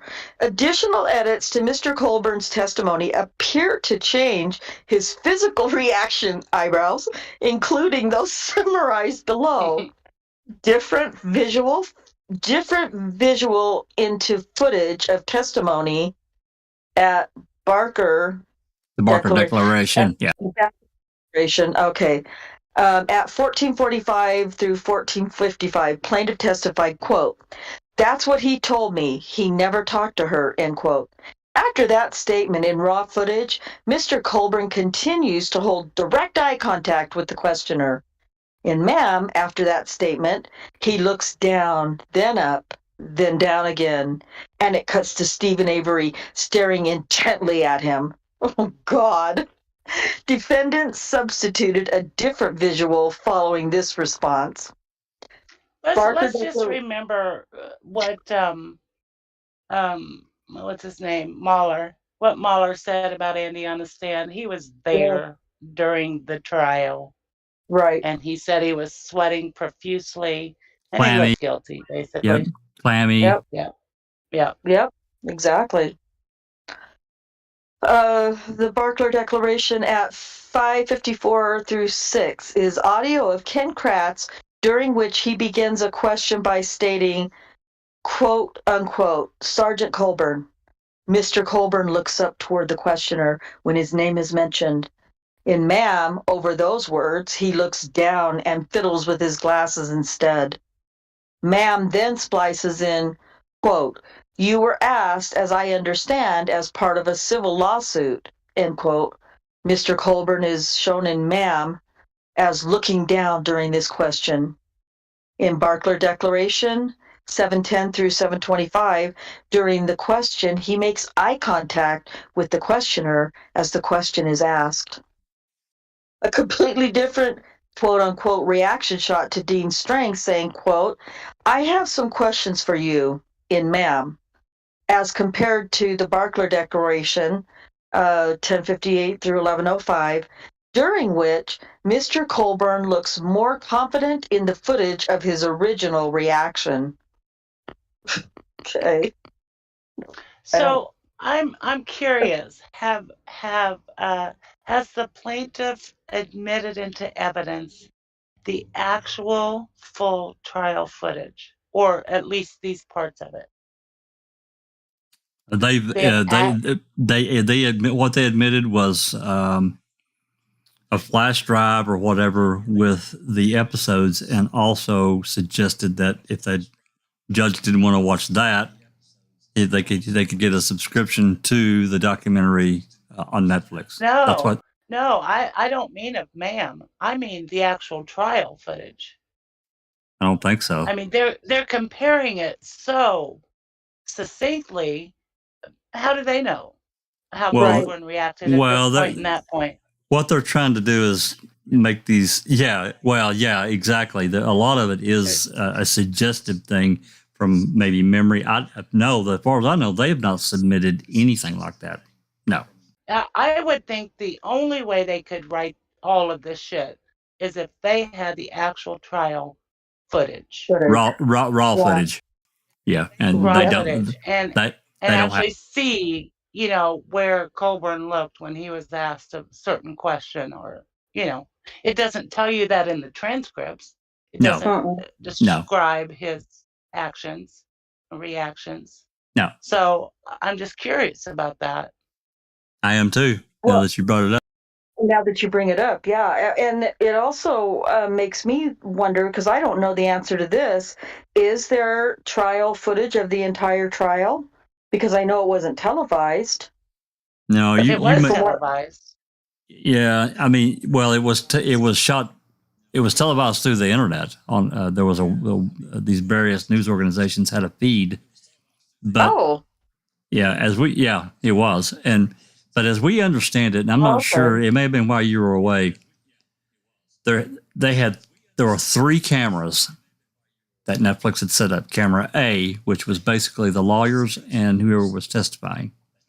Camera B, which was more towards back of the courtroom, but didn't show the jury. And then there was a multi-feed. There was a multi-feed camera that live edits were done through that. After day 2, the second day, they had some kind of apparatus adapter or whatever that was plugged into this multi-box unit that, because they were in the media room, they had some kind of apparatus plugged into camera A that did whatever it did to clean up the signal or whatever. Someone unplugged it, and they didn't discover it until days later. So the camera footage from camera A was useless as far as broadcast quality. They couldn't use it, so they didn't. So then for certain shots, once they discovered it, they tried to reach out to, I don't remember the stations, maybe Susan or one of the others remembers.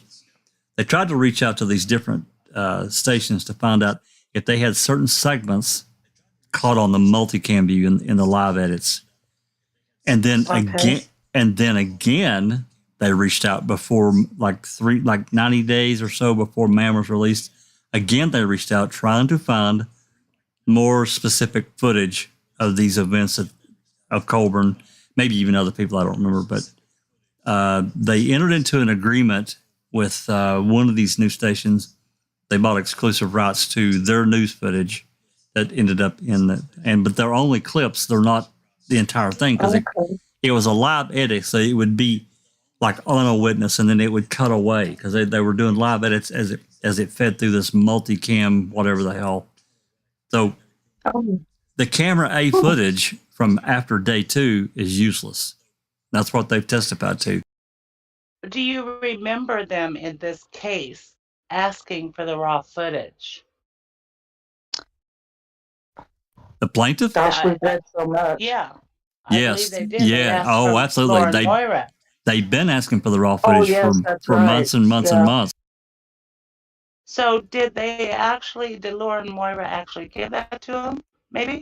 They did turn over camera A footage, but it's sealed. Remember? It's sealed. Well, because not to them, not to the plaintiff. No, but I mean, but it would have given them the chance to watch the actual trial versus MAM and write all this shit. Right? Probably.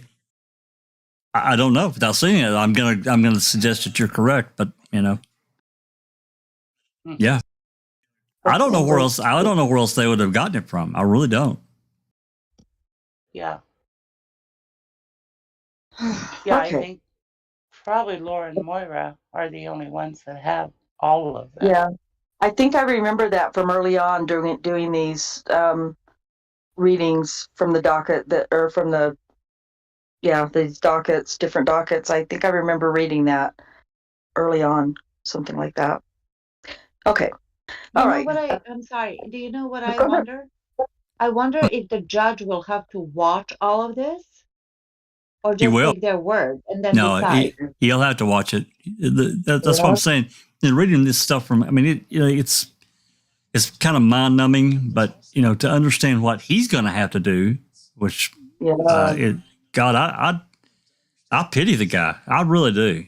Because my God, no kidding. There's hours of footage, reading all this stuff, taking notes. He's going to have help. He's going to have clerks that are going to help him, I'm sure. But God. But still, how ironic. And there's a guy who's suing Netflix who claims that he hasn't watched it, but the judge has to go through this, as you said, time mumming thing. Yeah. That's right. Yeah. And I just lost my train of thought about that. And that's why I say Judge Ludwig is going to lose his mind when he realizes what he's got to go through and to see all of this nitpicking and cherry picking and so things that we've been commenting on or whatever. He's just going to be, I can imagine, reacting much the same that we are,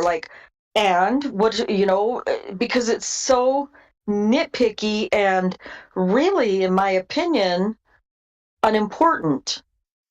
Well, Lita Walker has stated it multiple times. So has Kevin Bick. You have to take Making a Murder as a whole. It's a continue. You know what I'm saying? It's a continuing story, and it evolves. And you can't, if you cherry pick statements out of any documentary, you can come up with all kinds of shit. The gist of everything that happened at trial, out of trial, it's captured, and that was their point. So he's going to go insane. I pity the guy. Yeah. Oh. I think they do have it here because where it says their Barker Declaration example or exhibit, whatever, 5E exhibit, and then it says Chrome 867 at 2940 to 30-2. I think that's probably the raw footage. Oh, yeah, you're right. Chrome 867. I'd have to look it up. I'd have to look it up because those are sealed, but it does give the numbers and so forth. I don't remember them, but you're probably correct. Yeah, that makes sense. Yeah, it does make sense. Yeah.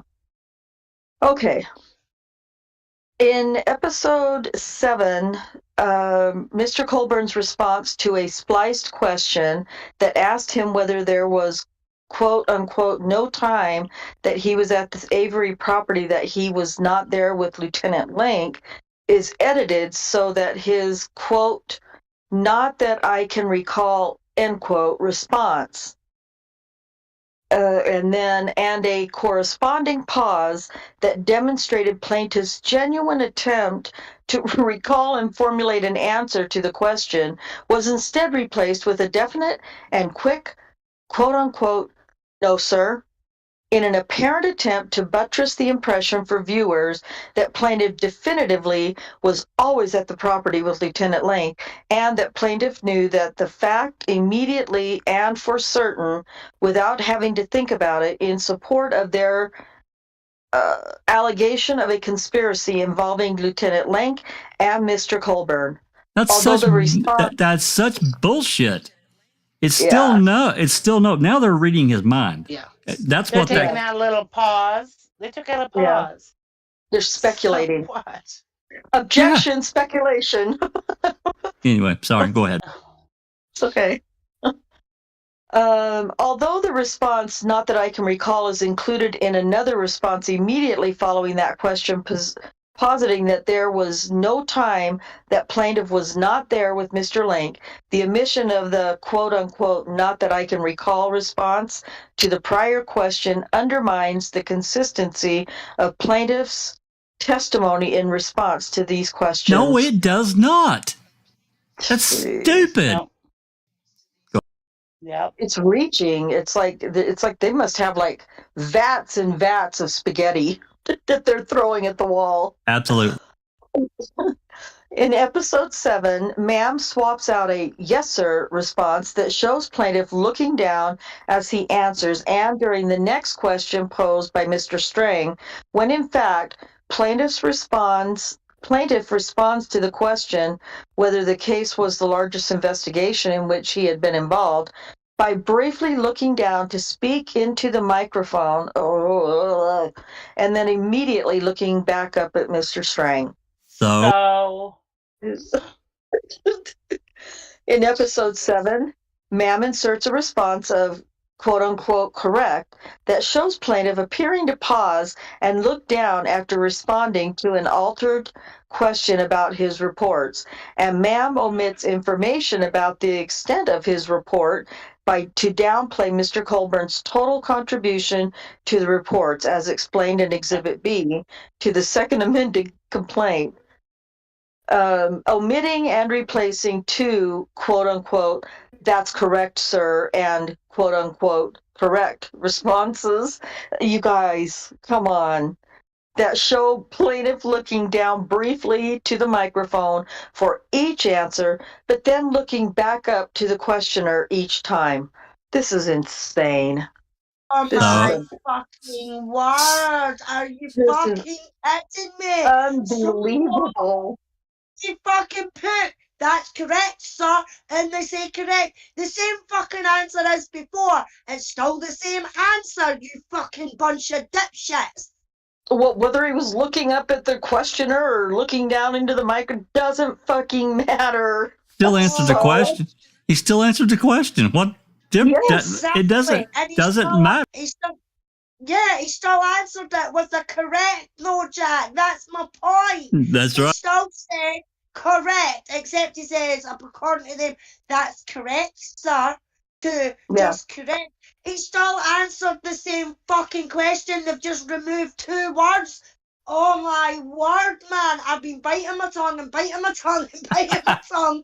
I wondered And what it is happened. just- I wondered where you were at. You were fixing to blow a top.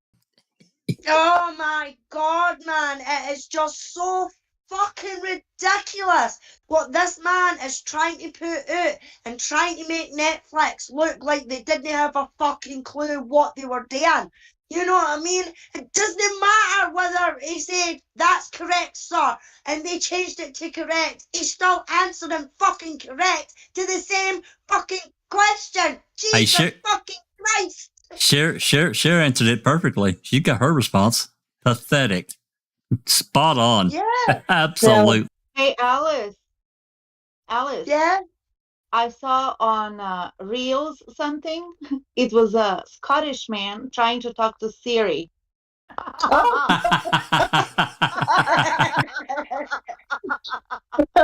my god, I was losing it. I thought of you. I bet that's funny. Yeah. Oh, they were cussing her up. Oh my god. It's like the subtitles as well, Neverly. If you put the subtitles on YouTube, they can't pick up the Scottish accent. Yeah. Because we were doing, Scott Forbes was doing a chat, a podcast, and I can't remember if it was with Sandra or if it was with somebody else. And he said that Joseph went to his grand's, but it came out in the subtitles as Joseph went to his glands instead of grands. My God. By the way, that happens to me all the time. You know, I call a store and it's automated.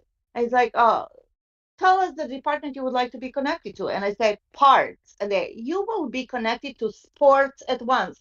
I'm like, okay. Hey, Alice. Hey, Alice, can you imagine Siri that if you and Glenn got wound up? Oh my God. Oh, it'd be constantly going off, Jack. It really would. That's I funny. think she would implode. Yeah. Oh yeah, you blow half of Apple up. I mean, you probably Apple in America, China, wherever they got servers out, they'd be like, "Fuck it, I'm done, out." I'm packing my bags and I'm gone. So he's like, fuck this, I quit. Yeah. Bollocks to that. Recalculating. Yeah, really. All right, Rhonda, continue onward. Okay, we're almost through. We've only got a few more pages. Yep. Okay. Number 75. Man does not fairly represent Mr. Colborn's in excerpts from video depositions taken during Avery's civil trial.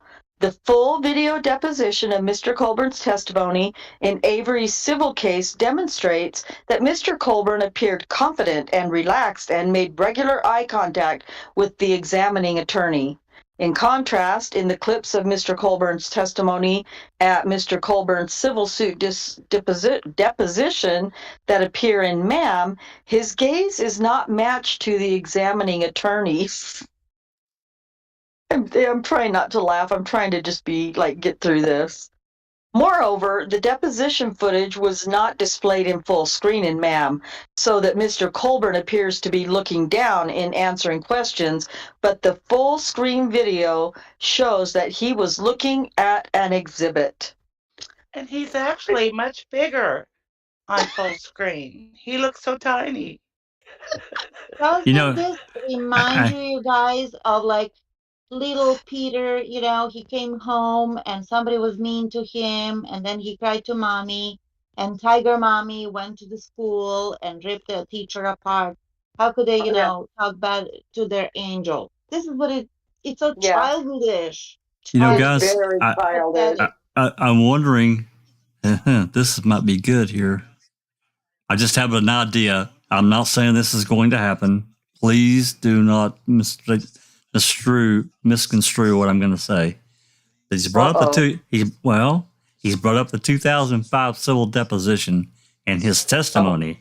Is it going to be entered as an exhibit and we get to see the full fucking thing? Oh, If that it would is, be That'd be nice. awesome. because once it's entered, it becomes public unless somebody slaps a seal on it, which I really doubt because we've already got others as well.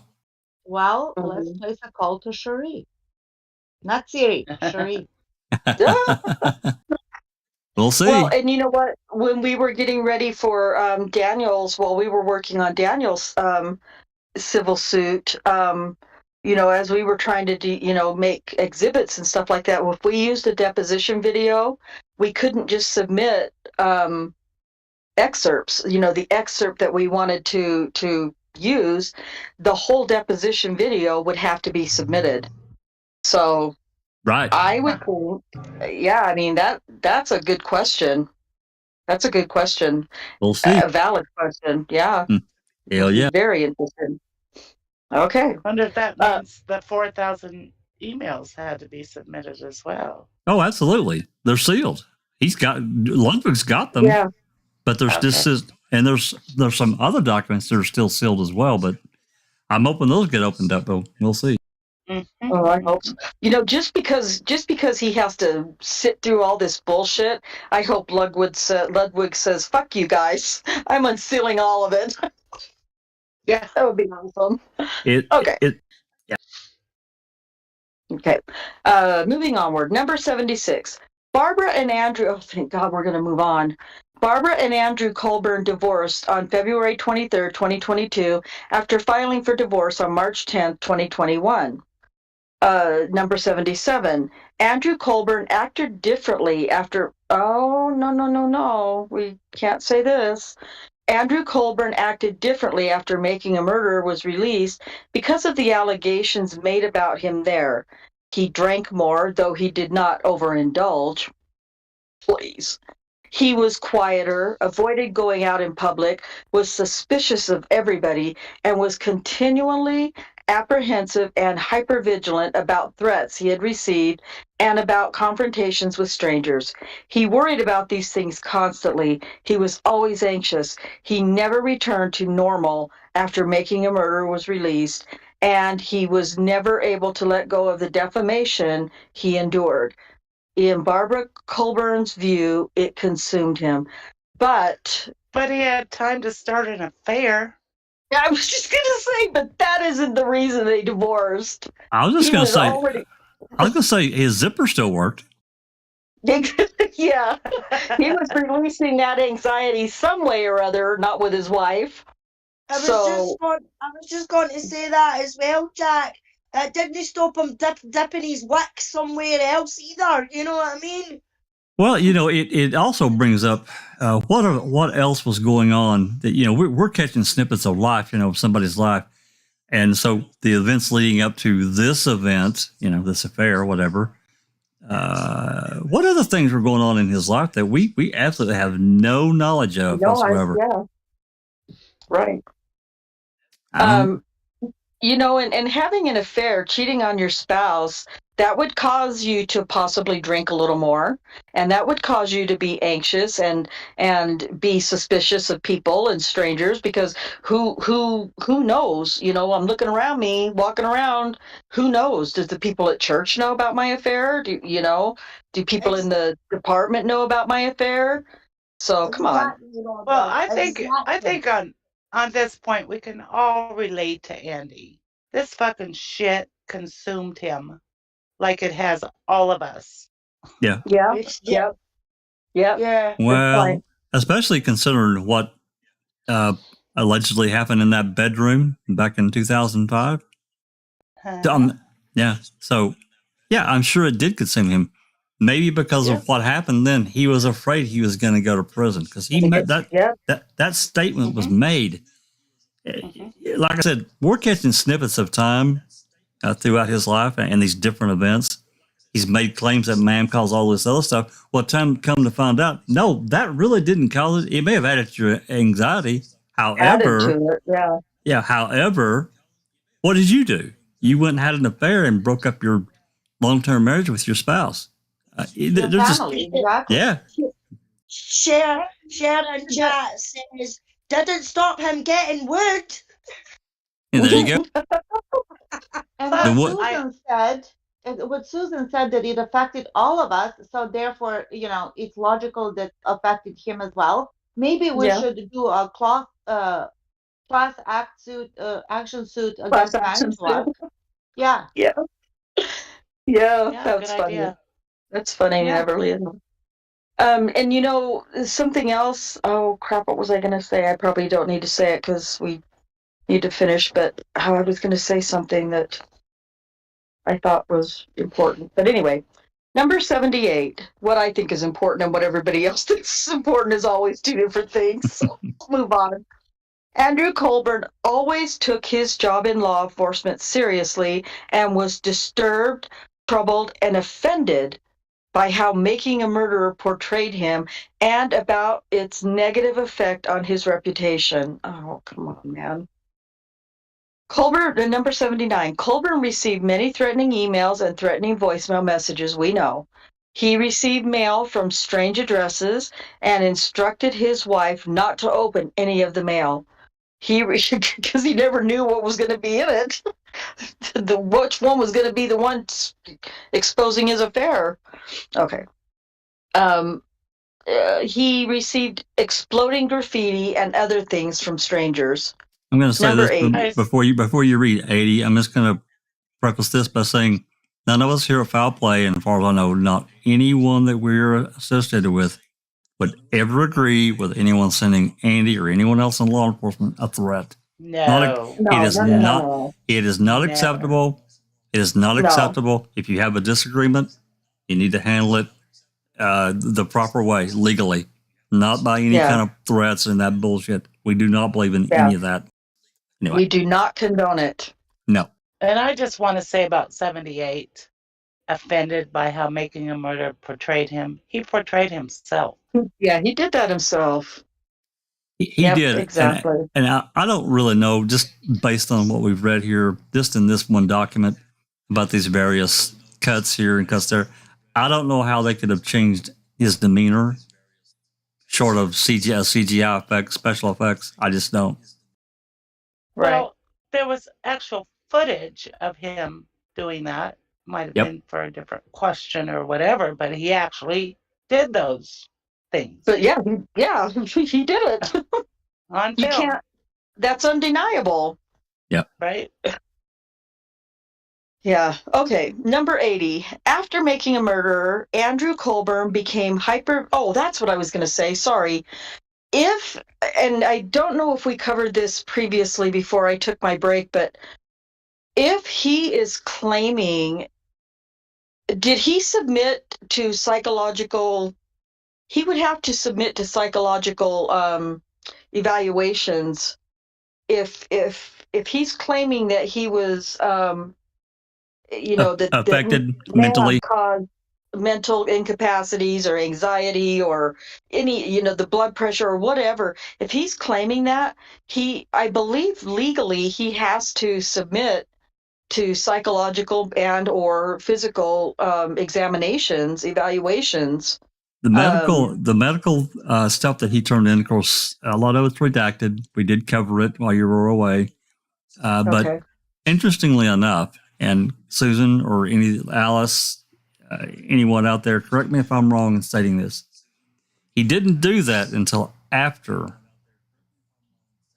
It was Correct. it was after he filed the lawsuit, like in sometime in 2018. I'm going to say, I think that's right. Oh, you know what? We read that, didn't we? Now that I'm thinking about it, Yes. we did read. Yes. Okay, I remember that now. Okay.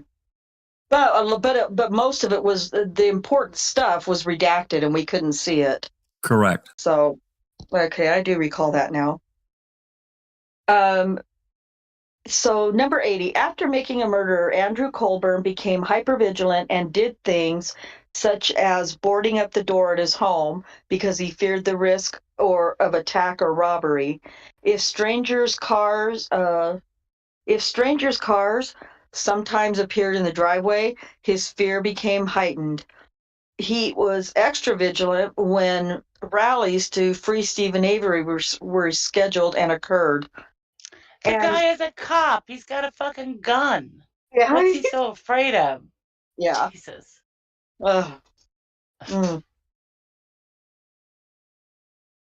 Sorry, I just had to take a drink. Number Boarding 81. up his door. Boarding up. Yeah, that's just insanity. I want pictures.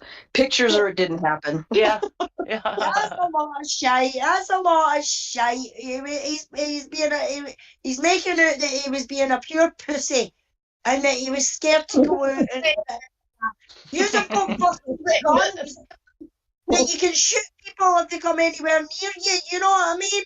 So he's talking a lot of shite. Totally, Alice. I agree. Acting like a exactly fan. that. Yep. Oh, Jesus.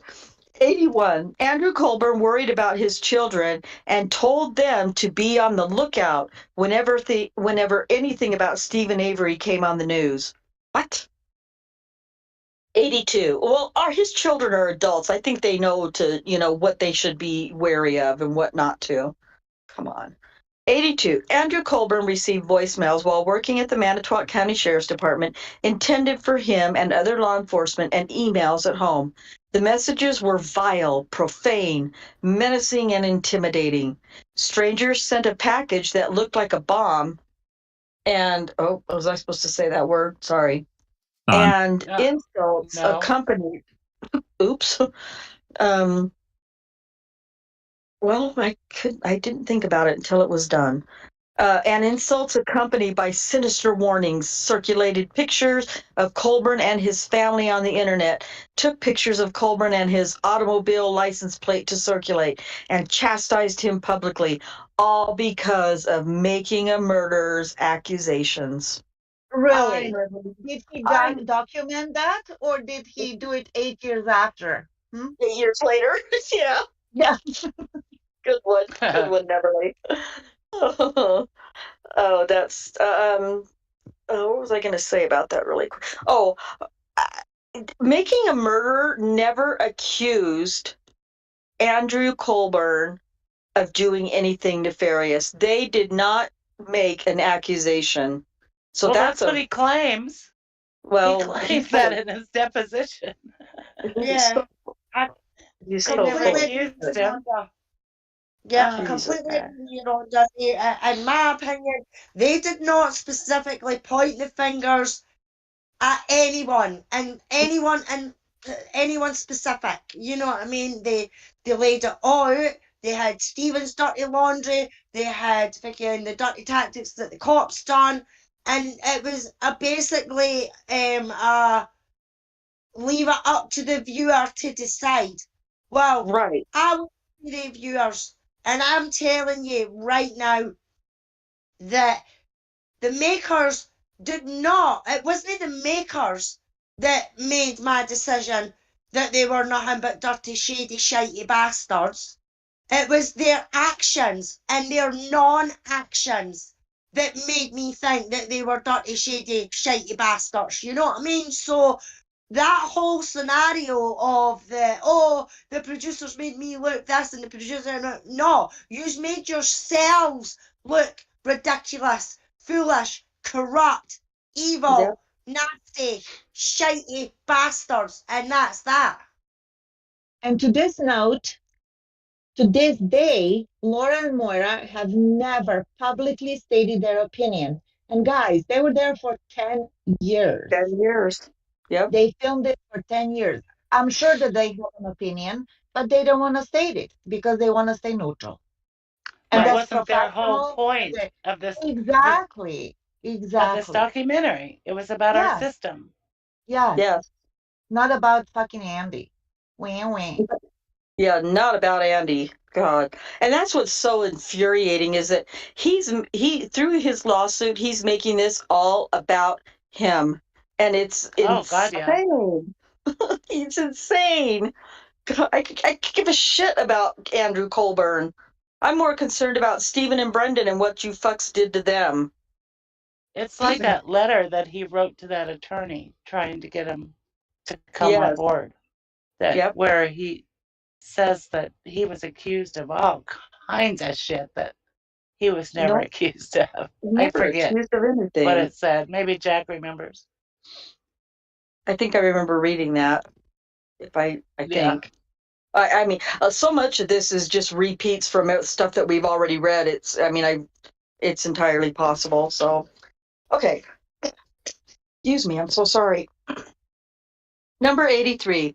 Colborn's employer hides him from publicity and public events even now. Good. Oh my God. Oh my God. 84. Oh, okay, well, Colborn, let's just preface this, and then you can move on. He was first, talked into or whatever, agreed to exclusivity by the makers of Convicting a Murderer, and then his then a lawyer, Michael Griesbach, also encouraged him not to talk to any reporters. So Yep. It wasn't Making a Murderer that caused that. I don't know why it's even in here. Go ahead. Yep. 84. When Colbert attended car shows, he used a false name so his car would not be vandalized. Well, what was he doing attending car shows if he was looking over his shoulder constantly, worrying if he was going to be attacked? Yeah, Show, it's a pretty bad place to be. Must not be too worried, right? Exactly. I've been to car shows. I know what those are like. I know how crowded they are. Same here. Struggle with his girlfriend. Number 85. That's why he's used a false name. He doesn't get, yes. Making a Murderer. When sitting in a restaurant, Colborn typically sits so he can see the door. Listen, I have never been in a situation ever of feeling like I'm going to be attacked or anything, but just because of my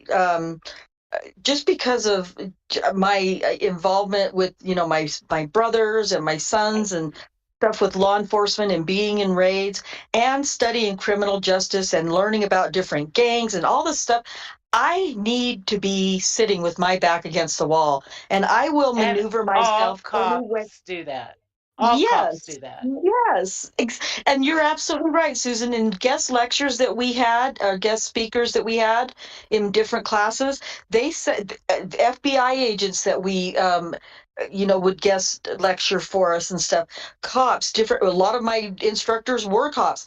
They all said that they sit with their back against the wall and being able to see the door. So fuck you, Andrew Colborn. Well, even Sapper Cop, you weren't on this night, but this has been a few weeks ago. He even said this. He talked about it. That's natural. That's what you're trained to do. So let's every cop does that. Absolutely. Yep. And as a regular citizen, I do the same thing. I have always done the same thing because I need to see everything that's around me and know what's going on and I know it's not, I don't live like this, but I need to be aware of what's going on because we live in a world now where whether you're a cop or a first responder or doctor, I need to see what's around me and what might be a danger to me and my family or whatever the case is. Be vigilant. Absolutely. Vigilant. Yes, there you go. Okay, we're so close. Stop talking, Rhonda. 85. We already went through that piece of horseshit. Number 86. Although he was in law enforcement, because of Making a Murderer, Colborn made especially sure his weapon was loaded and ready to be used if needed. More bullshit. Whatever. You're a cop. That's what you do. Even if you're off duty, you carry your weapon loaded. I know that. Number 87. Or at least around here they do. In California they do. I don't know. Maybe Wisconsin's different, but that's nothing special. That does not need to be included in this. Number 87. Keep going, Rhonda. Yeah. I'm so frustrated. Colburn's circle of friends has decreased since Making a Murderer, and he is closely guarded with even close friends and relatives. He trusts few people because of Making a Murderer. Making a Murderer affected Colburn's important social, family, and employment relationships. He lives in a constant state of anxiety because of Making a Murderer. So do I. Fuck. His circle of friends is smaller because he's an asshole. There you Yeah. go. Simple. Yeah, exactly. That's what I was thinking. Well, Number 88. plus the zipper issues. Anyway, go ahead. Zipper issues. Uh, Number 88. He instructed his wife not to pick up the mail out of fear it may harm her. Well, we already discussed that. One day he received a package that looked like it had complained and You know what? Yeah. you know what, and dismantled it with the help of the sheriff's department. The package was sent regarding the events portrayed by making a murderer. Number 89. He always answered the phone at home because he did not want his wife to be exposed to the threats that often occurred on those calls, or he didn't want his girlfriend to be calling and his wife pick it up. Number 90. Colborn did not seek professional help. Oh, God. Because he was concerned that a diagnosis of anxiety or worse could affect his employment as a law enforcement officer carrying a weapon. Oh, Well, God. that's pretty dishonest. Yeah. Number 91. Because of Ma'am, Colborn is stopped in public by strangers who ask his identity or confront him and often finds people staring at him in public. People are staring at him in public? Strangers sometimes take his picture. Oh my I think I would God. probably stare at him if I saw him. I would too, just to freak him out. Oh, shut up, Rhonda. That wasn't nice.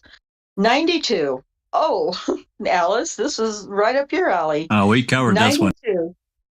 No, I think I did. I think I remember. I think I was around still.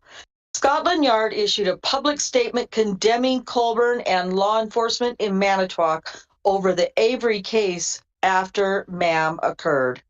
It wasn't just Colborn. It was about the entire department. Yeah, God, that's oh right. God, so did a fucking hell of a lot of other people criticise the fucking law enforcement and Colborn and fucking Link and God knows who else. Oh my God, man, this is doing my not in. This is really doing my not in now. 93. A current Google search shows that his name generates over 500,000 hits with videos. No doubt. Oh, number 450,000 are foul plays. yeah. 94. He continues to be the subject of internet articles referencing making a murderer, and those articles are critical of him. That's it. We got through it, but oh my God, I can't even hardly deal. Look who's the author of it, though. It's Burnett, like I said earlier. I figured that. Yeah, I figured You were Burnett right, wrote Jack. this. I figured What he an wrote this idiot. shit. It's bad Wow. lawyering. It's just I is.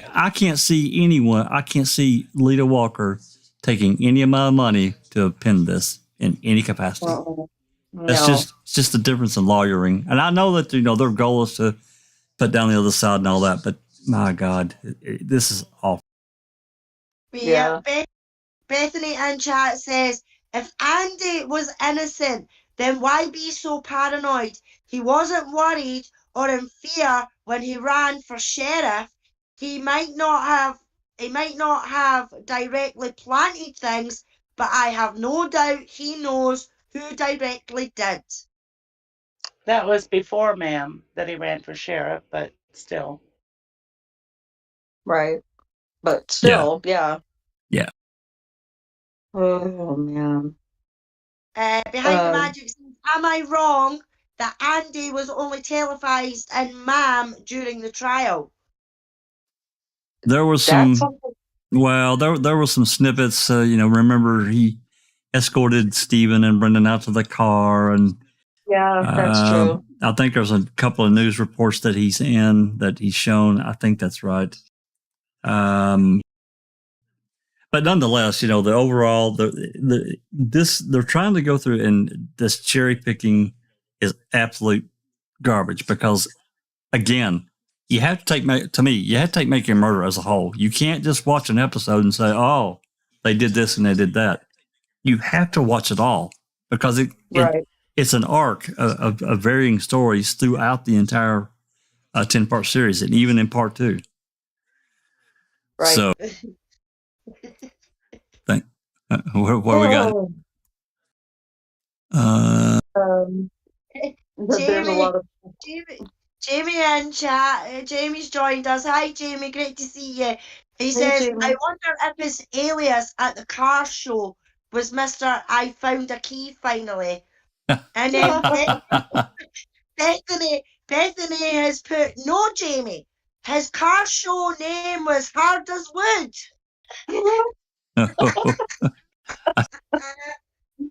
Oh my gosh. I could suggest Blue Steel, or Cat Couldn't Scratch It, or there's a number of other ones. I'll leave it alone. I'm sorry. Okay. Where's our super mods? Yeah. Okay, we're approaching the 4-hour mark. I knew this one would take a while because of the nonsense in that document. It's ridiculous, but I'm glad we went through it and detailed some of the absolute absurdity of it. Moving forward, this next one, and we're not going to cover really too much of this. Just before we wrap up, I just wanted to point out that this one here, we do not have. This is document 328-1. We don't have 328. Like, as I said before, Cherie couldn't get access to a couple of these documents, but again, I don't think we missed anything. But I'm sure if she, can get access to them, we'll certainly present them, get them in the library, and then wait a minute, I'm on the wrong. Yeah, I'm sorry, I was on the wrong one. 328 and I think 329. It looks like it's case file. I just kind of scanned through this one is 13 pages. I'll check it out, but I don't think it's anything that we're going to read. If we did, it would only be a portion as it pertained to, whatever. We'll save this until next time that we do Colborn v. Netflix. And there's another one here. This is 328. And 329 looks like it's the same, pretty much the same thing. It could be different cases. I don't know. I'm going to check them out. If there's nothing here, we're going to move on, because I know document 330, I believe, has a bunch of attachments. Let me look. I'll take. And one of the lawyers is called Schmuck. Oh, geez. That's really Yes. that's as bad as What a that's as name bad to as- go through life with. that's as bad as Rottenborn. Yeah. Oh, yeah. Schmuck. Document 330 has 21 attachments. So that may be where we start. Yeah, it's got a bunch of attachments. That may be where we start the next time, but I'll check it out. So let me get this turned Check off. it out, Jack. Absolutely. Check it out. Well, I mean, this is Thanksgiving week. So, everybody's going to be busy doing their own thing, with family and stuff. And, we hope everybody has a good meal and, time to spend with family and friends, unplug, do what you do, watch football or, whatever. With that said, I don't know for sure that we're going to have reading with the crew on Saturday. I think we are. I'm certainly available.